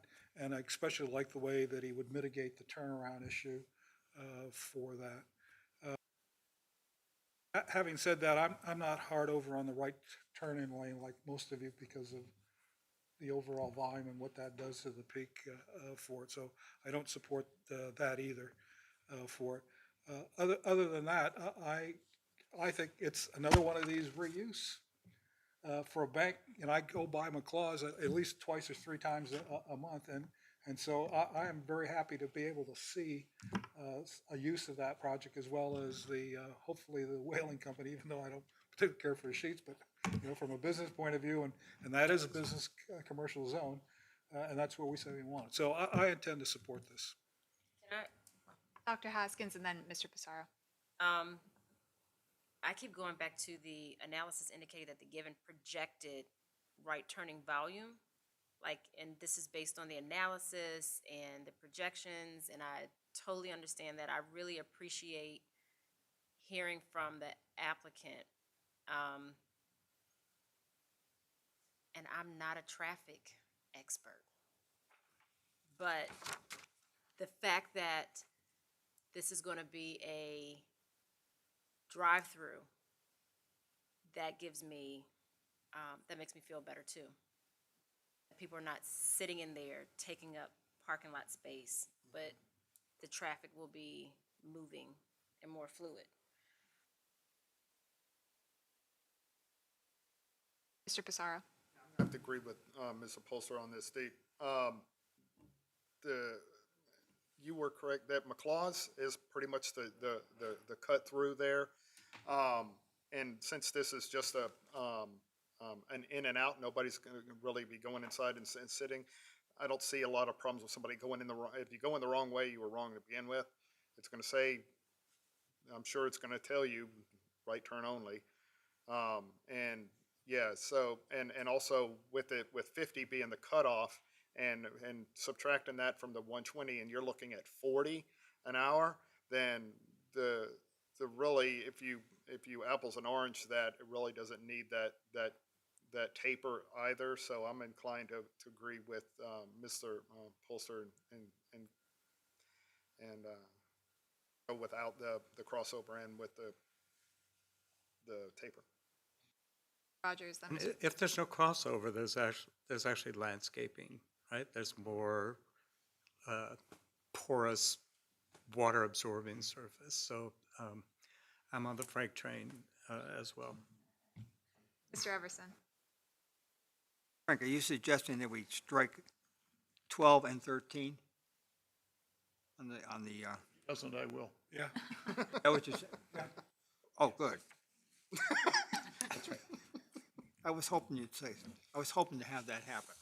Right, the Because I can- cross-access connection to the whaling company and the right turn taper per the TI required. Strike, not included. I saw the 120. Yeah. I said to myself, Right. good luck in customer service. All right, I is know there they're any fast, further, but they're not I'm that sorry, fast. Mr. Everson. That's all right, I'm done. Is there any further discussion, or I will entertain a motion? Mr. Polster? I would recommend that the Planning Commission recommend to the Board of Supervisors that they approve special use permit 260006, 496 McLaws Circle, Dutch Brothers Coffee, and that with the added conditions of the screening of a drive-through and on-site features, signage, lighting, intercom noise, outdoor storage limitations to prevent nuisances, and the addition of SSC 11 for the stormwater to the condition, and not to include cross-access connection or the right turn taper. Okay, so let me just make sure that I'm clear on. Well, I think that's why staff wanted to get. Oh, I'm sorry, I didn't see you, Ms. Jafaro, go ahead. I did just want to clarify that you included all of the conditions except for 12, 13, and then modifying the one about stormwater criteria to Exactly, the include addition of. Thank requiring. you, Ms. Jakara. Yes, that was what I was about to try to confirm. So, okay, thank you. We have a motion on the floor.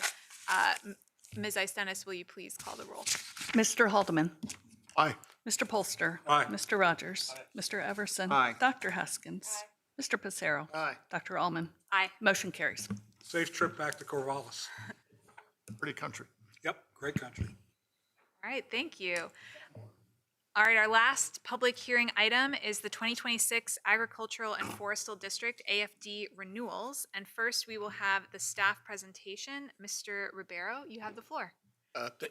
Thank you, Madam Chairman, and good evening, members of the Planning Commission. As required by state code, the county must review all established agricultural and forestal districts, or as we call AFDs, prior to their expiration. During this review, districts must be continued, modified, or terminated. The county has 13 AFDs, and they are set to expire on October 31st of 2026. In your package, you have received staff reports for the renewal of each district.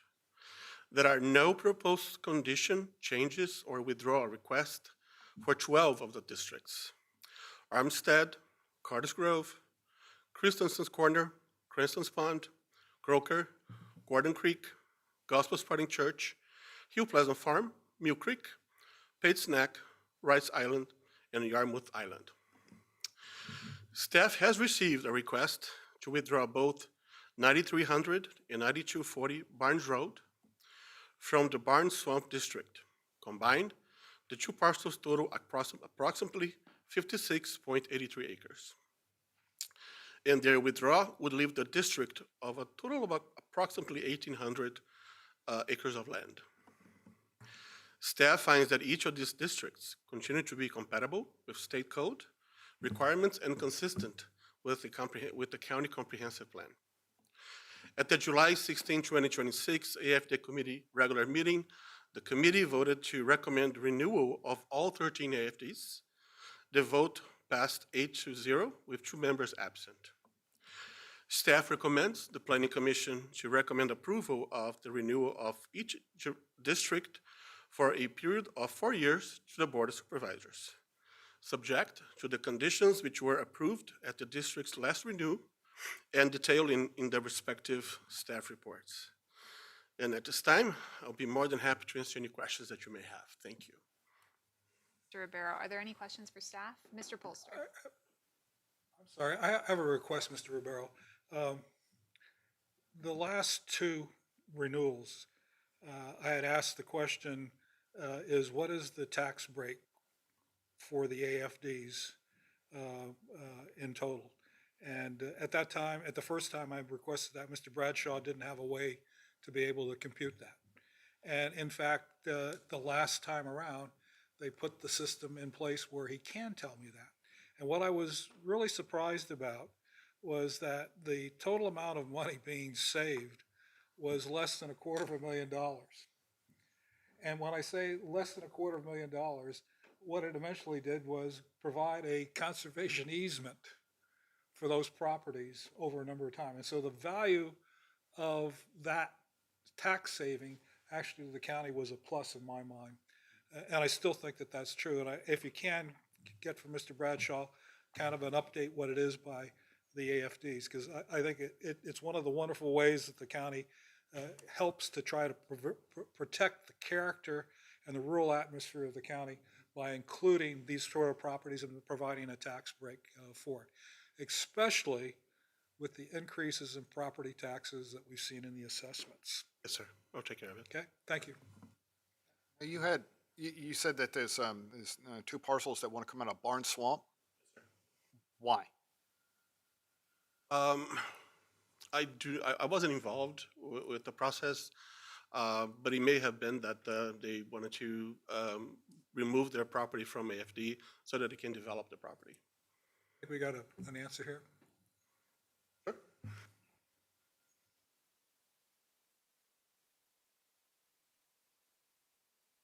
It was a representative of the owners.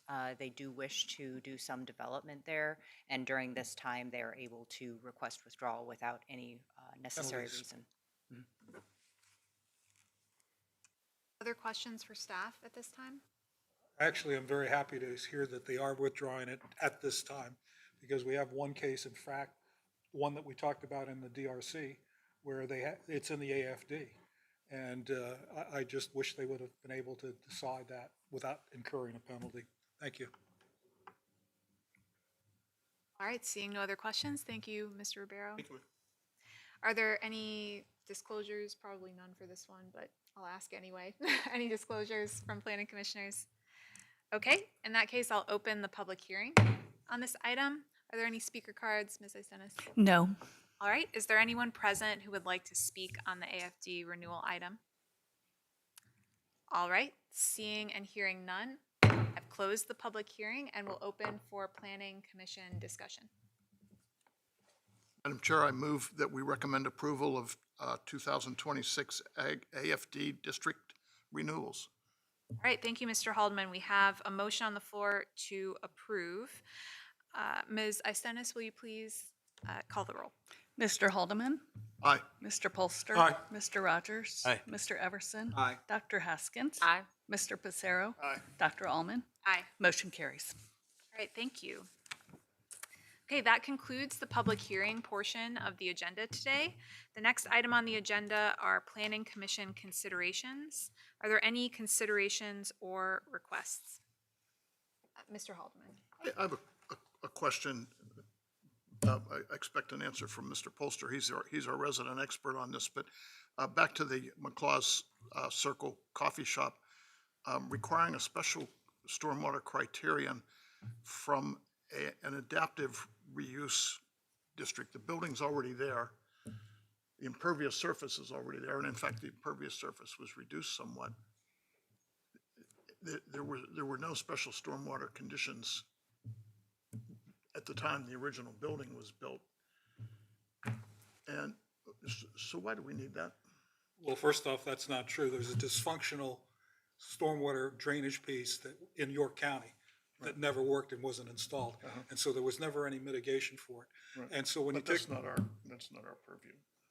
Well, but if you take a look at the environmental paragraph, what they did it to is that the property will drain into the McLaws Circle's stormwater facilities as the outfall.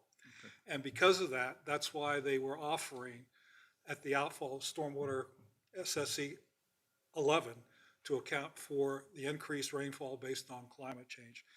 And so I was simply saying, yes, you're right, it's going to end up somewhere. And if there is an impact on there, they were willing to mitigate that, which is why they agreed to the condition. And if I'm incorrect about any of that, please feel free. No. Okay, thank you.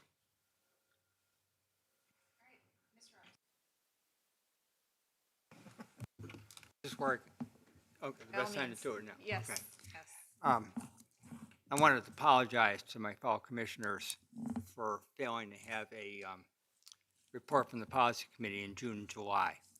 I had thought in my mind that with the minutes of the policy committee on all 4 ordinances that we discussed over 2 months, that for anybody on the planning commission who was interested in what we discussed, it was all there, and for the public at large, it was also there, and I thought that that was sufficient.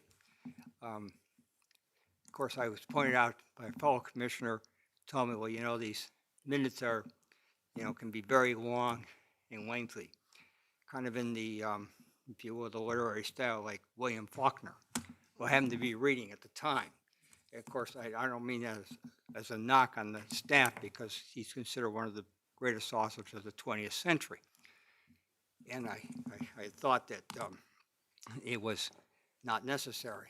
Well, I could tell you that I was really embarrassed last month.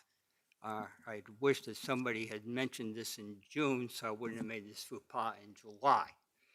But you can rest assured that going forward, even if the minutes are in the packet, and I never really understood why a report is necessary, I will provide a report. And I apologize for the angst I created among my fellow commissioners for my dereliction of duty, if you will. Apology accepted. Yeah, absolutely. Thank you, Mr. Everson. We do appreciate your service as chair of that committee. And I think I can probably speak on behalf of my fellow commissioners in saying that the intention was certainly not to cause embarrassment. It was simply to have a public discussion about, you know, how to handle delivering the minutes. But really appreciate your statement and certainly your service on that committee. Items. Are we at planning commission discussions and requests, or? Yes, yes. What happened to the planning director's report? That's coming next. Okay, I'm just looking at the agenda here and just wondering. All right, Oh, I will take that as a sign that we I'm should just move trying- on to the planning director's report. I do have one for discussion that I did have. Oh, for the discussion later. Okay, Right. that's fine. We I have do one too. more item. So, Ms. Istenis, any updates from the planning director's report?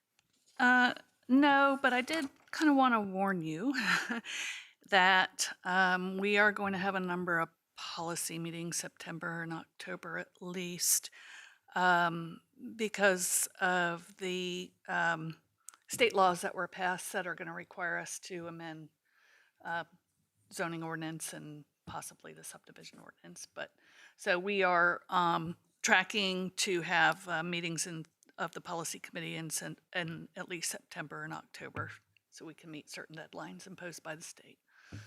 There won't be one this next week. Correct. Okay. Okay, thank you for that heads up. It's always helpful to know what's coming. All right, in that case, the next item on the agenda is the Planning Commission discussion and requests. There's no Board of Supervisors coverage for August because there isn't a Board of Supervisors meeting this month. And I just heard that there's not a policy committee meeting this month as well, so we won't have that. And there is a Development Review Committee meeting scheduled for Wednesday, August 19th at 4 p.m. Unless that has been canceled, that's still on the agenda. Latest correspondence I have is that it is, I think Hannah said it's that still, there were. it's still on the agenda. Okay, correct? so Yep, that, okay. thank you, Ms. Isenas. That is still on the agenda, Wednesday, August 19th at 4 p.m. Are there any other discussion items, Mr. I had two Polster? items, and the two short-term rental pieces kind of brought it back. In the last meeting, I asked and requested whether or not the board would at least consider us re-looking at that. And I think at the time, Ms. Isenas, you said that you'd have to talk with Paul. Have you heard anything? I have not. I will remind him and get back to you. One of the things that popped up with these two cases, and actually Mr. Rogers brought the point up with, is I was reminded of several conversations that former planning commissioners had on the short-term rentals.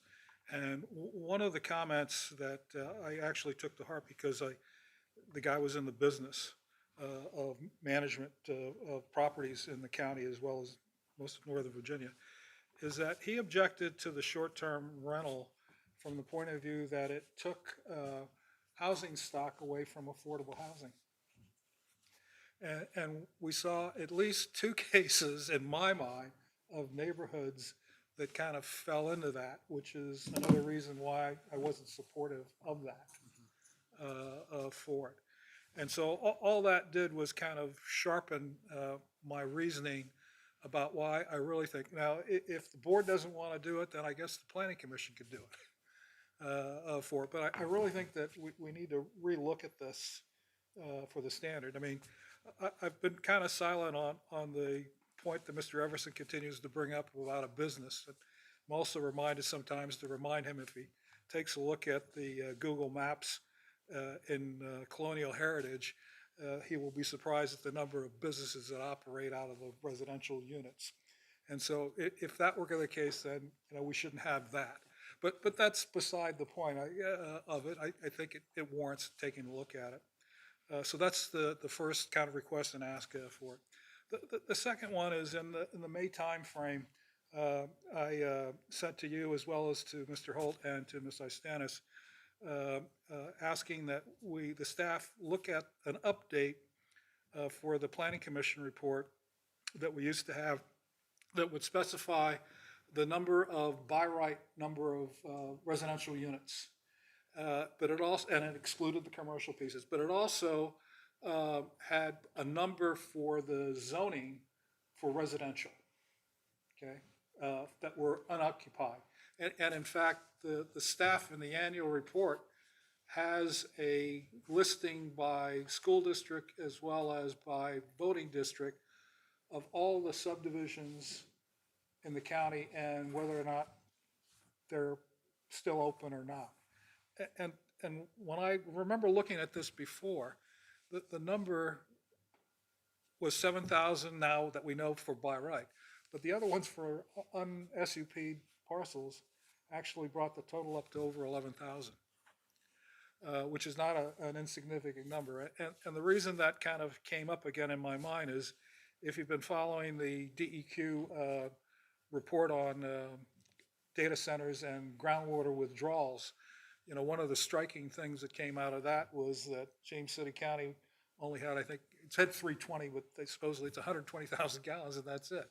And of course, in our discussions, I think we talked about how there are possibly different schemes like desalinization, which the JCSA has been looking at, as well as the idea of buying water from Newport News to supplement that. But whatever that is, I think it is a constraint on the capacity of the county to be able to grow.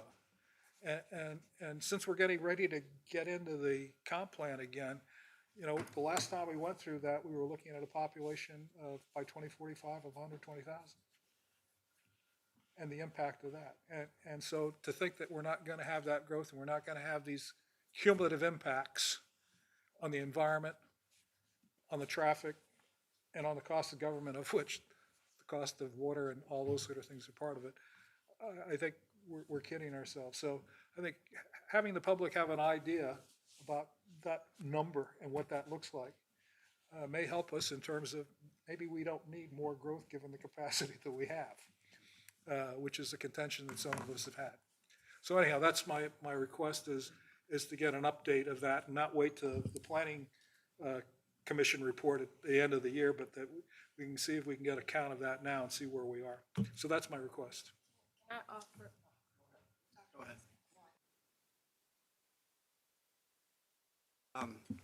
As to the issue of home-based businesses, which I have talked about, there are two types.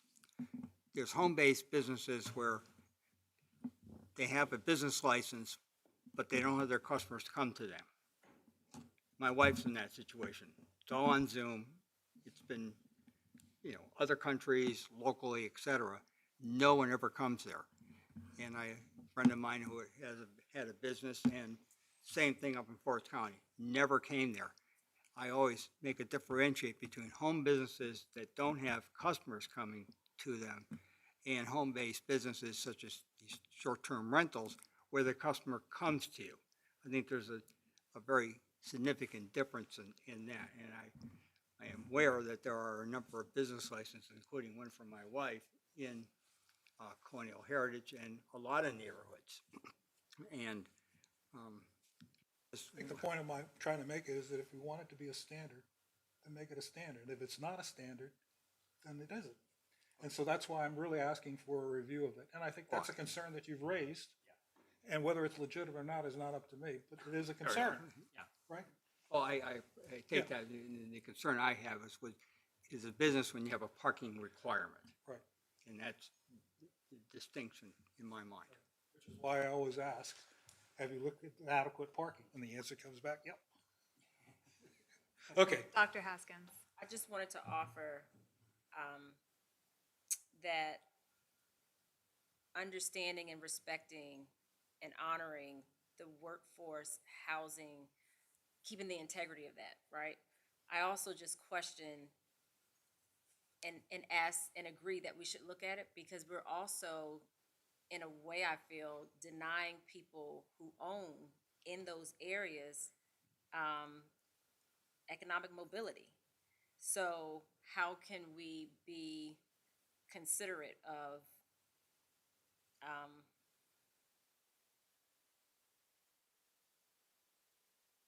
having conversation? I think you're right, and that's why I voted for one of them that didn't get front for Right. exactly that reason. Yeah. For exactly that reason. So And I it's think so that's the, interesting that it's in Right. workforce Right. housing areas. Right. And you have people who are in those areas that are trying to, like I said, build upward, if I could get Mr. Rogers to agree to that, then we'd be a winner, but you know. No, I have a big distinction I would put out there, which is the economic mobility in a residentially zoned area to me would not encompass like anything. Like I want to build a rocket ship or raise chickens and also have a kennel. I feel like when you move into a residential neighborhood, and I've heard this from people, at least in my district, who don't like the short-term rentals. They want to know who their neighbor is. They want to at least have a sense of who their neighbor is to their left and to their right. And so if by right that house is rented for a year or a workforce family lives in that house, they still have a connection to the left and to the right. A short-term rental, it's sometimes changing every like 2 or 3 days. And so the cleaning crews in, the cleaning crews out, the people go, and that sense of why they're in a residential neighborhood, I think, disappears if it becomes a business. Like some of the stuff Jay's describing, I still see that same neighbor, even if that neighbor has some home-based thing, some connection at their house. I think that's I think there are good reasons for zoning. Otherwise, I don't know why we have zoning, I guess, because I should be able to do, it's my house. I should be able to do whatever I want. So there should not be any. I have think I they're have useful. to agree with Mr. Polster on this, but as far as a business is concerned, a landlord is a landlord. It doesn't matter whether it's a short-term rental or, and short-term rental, 30 days, that's arbitrary. Could it be 60 days? Could it be 90 days? Is 6 months a short-term rental, right? So that's there as far as standards, and with the changing dynamics uh, uh, of the short-term rental industry, right? We really should take a look at it. I think that we're a little bit too strict on it right now. It should be looked at. I don't have all the answers, of course.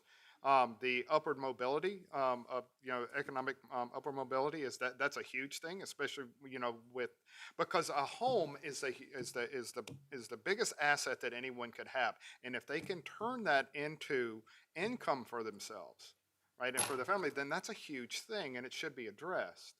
I don't necessarily believe that not knowing your neighbors left and right, and that Joe's place next door is going to turn into the Motel 6. I don't subscribe to that, because the market will bear that. The market will reject that, right? No, I don't know what you. So if you're okay, getting into the economics of it, if you're going to have a place that's just going to be overrun, the people aren't going to go there. These places have reviews. Right, but the people who live in those residential neighborhoods will, and if I go to sell my home, and the home next to me is a short-term rental with different cars changing every couple minutes and the volume's out of control, that affects my. But is it out of control? That's the point. That's where we talk. That's what Mr. Polster's talking about. Is we need to revisit that and the standards in which we're using. Right? We're not saying turn this loose and they just go wily coyote on it. There has to be standards. But what are we right now? Are we imposing too harsh a standard? Is it just too cut and dry? Do we need to look at this better?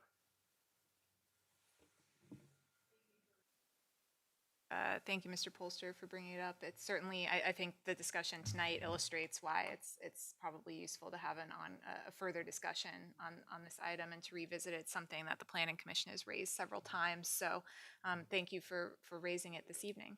Are there any other discussion items? Mr. Haldeman. Speaking of subjects that have been raised numerous times, I return to the concept of cumulative impact.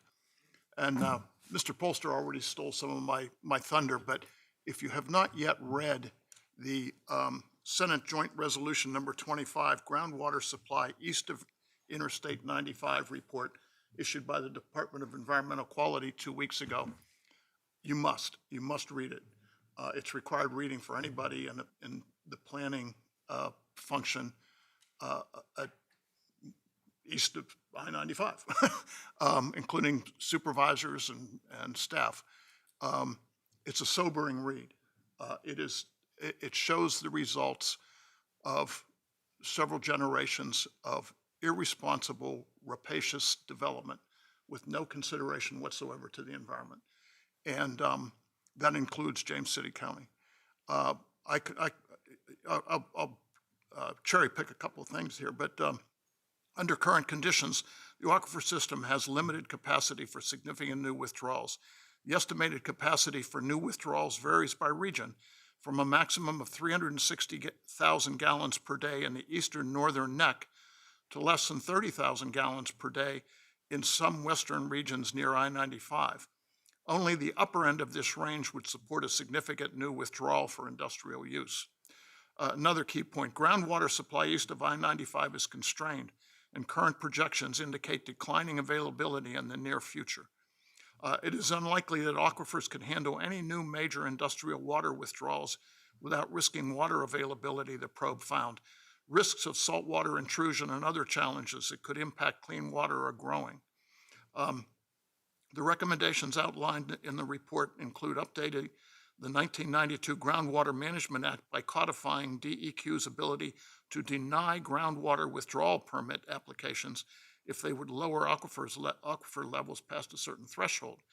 This is the final section of the cumulative impact, these are my words now, of years of poor land use planning and irresponsible development. It's not the only subject. Just last month, the Board of Supervisors listened to a report from JCSA and Hampton Roads Sanitary District on the capacity problems we have with our sewers. Part of that is aging, but part of it is outgrowing the capacity of sewer collection systems. We've been under a consent decree with the Environmental Protection Agency for some time now, resulting in millions of tax dollars going to stormwater and streambed restoration, and that will continue into the foreseeable future. The region's community character has been deeply corroded despite clear guidance from county residents to protect and improve the natural environment, include water quality, air quality, and environmentally sensitive areas, and the county's rural character. That's from the comprehensive plan. Residential development already has in the pipeline will add over 100,000 daily car trips to local roads that are already stressed. That comes in the next 10 years. Last month, the Board of Supervisors extended the leases of 12 trailers to house the overflow students in 8 of our schools. This despite finishing the 2 new Bright Beginning buildings and looming redistricting. It's madness.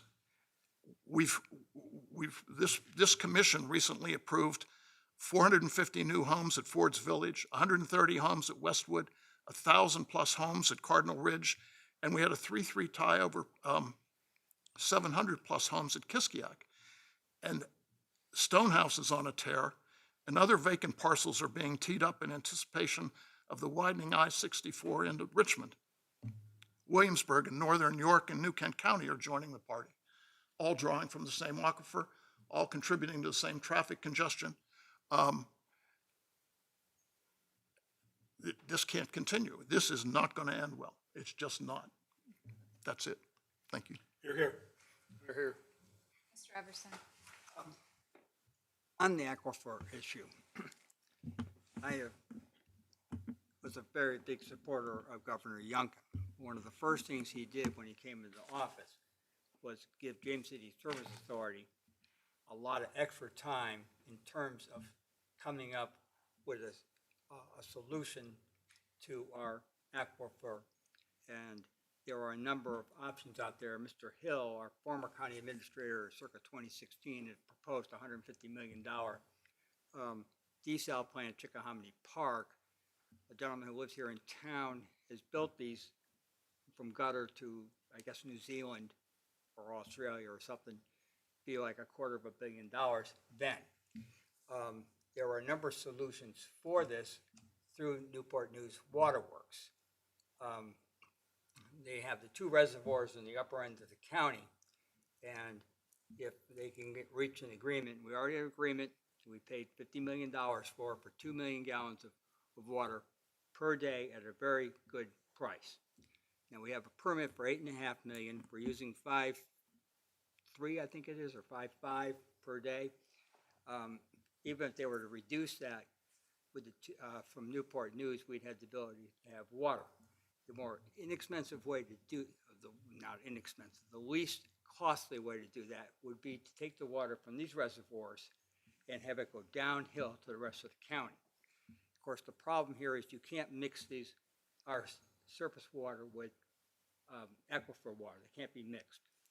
However, with a surface water solution, which is going to come, because they're going to reduce, I fully anticipate in February they're going to reduce our permit. And they should, given that report. But to think that the end of the world for water is going to come, we will have a solution. It'll be through Newport News Waterworks, which is all surface water. It's unfortunate that President H.W. Bush, when he ran, said he would no new laws of wetlands. And so consequently, the Ware Creek Reservoir, which we're deep into, what had to be, the Army Corps of Engineers back in 93, I think it was, or 91, somewhere in that period of time, turned down that reservoir, or we would have had a surface water solution at this point in time. You know, I hear this end of the world coming on the water issue, but I do believe we have a solution on a surface water situation.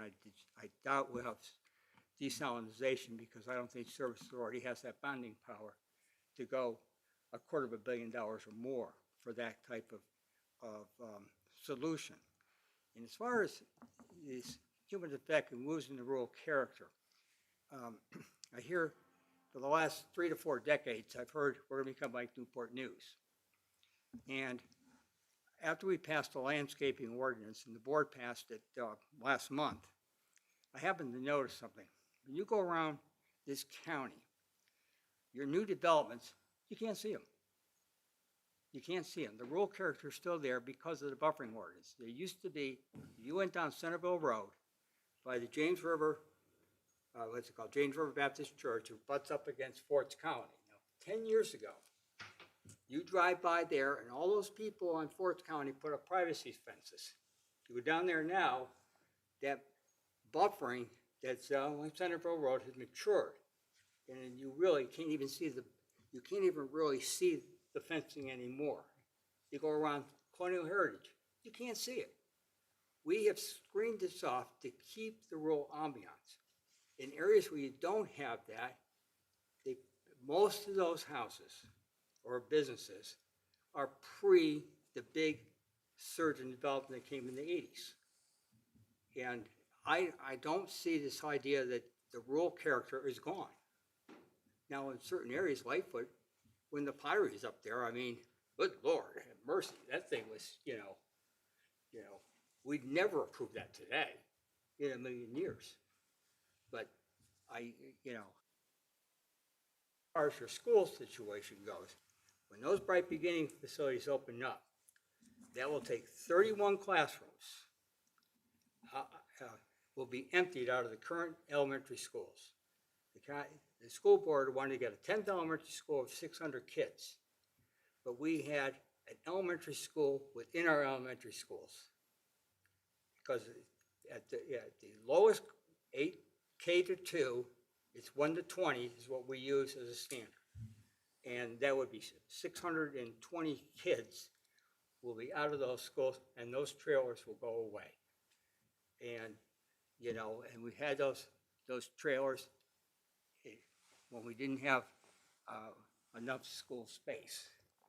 But we do. We're going to have school space now, and the trend is flat.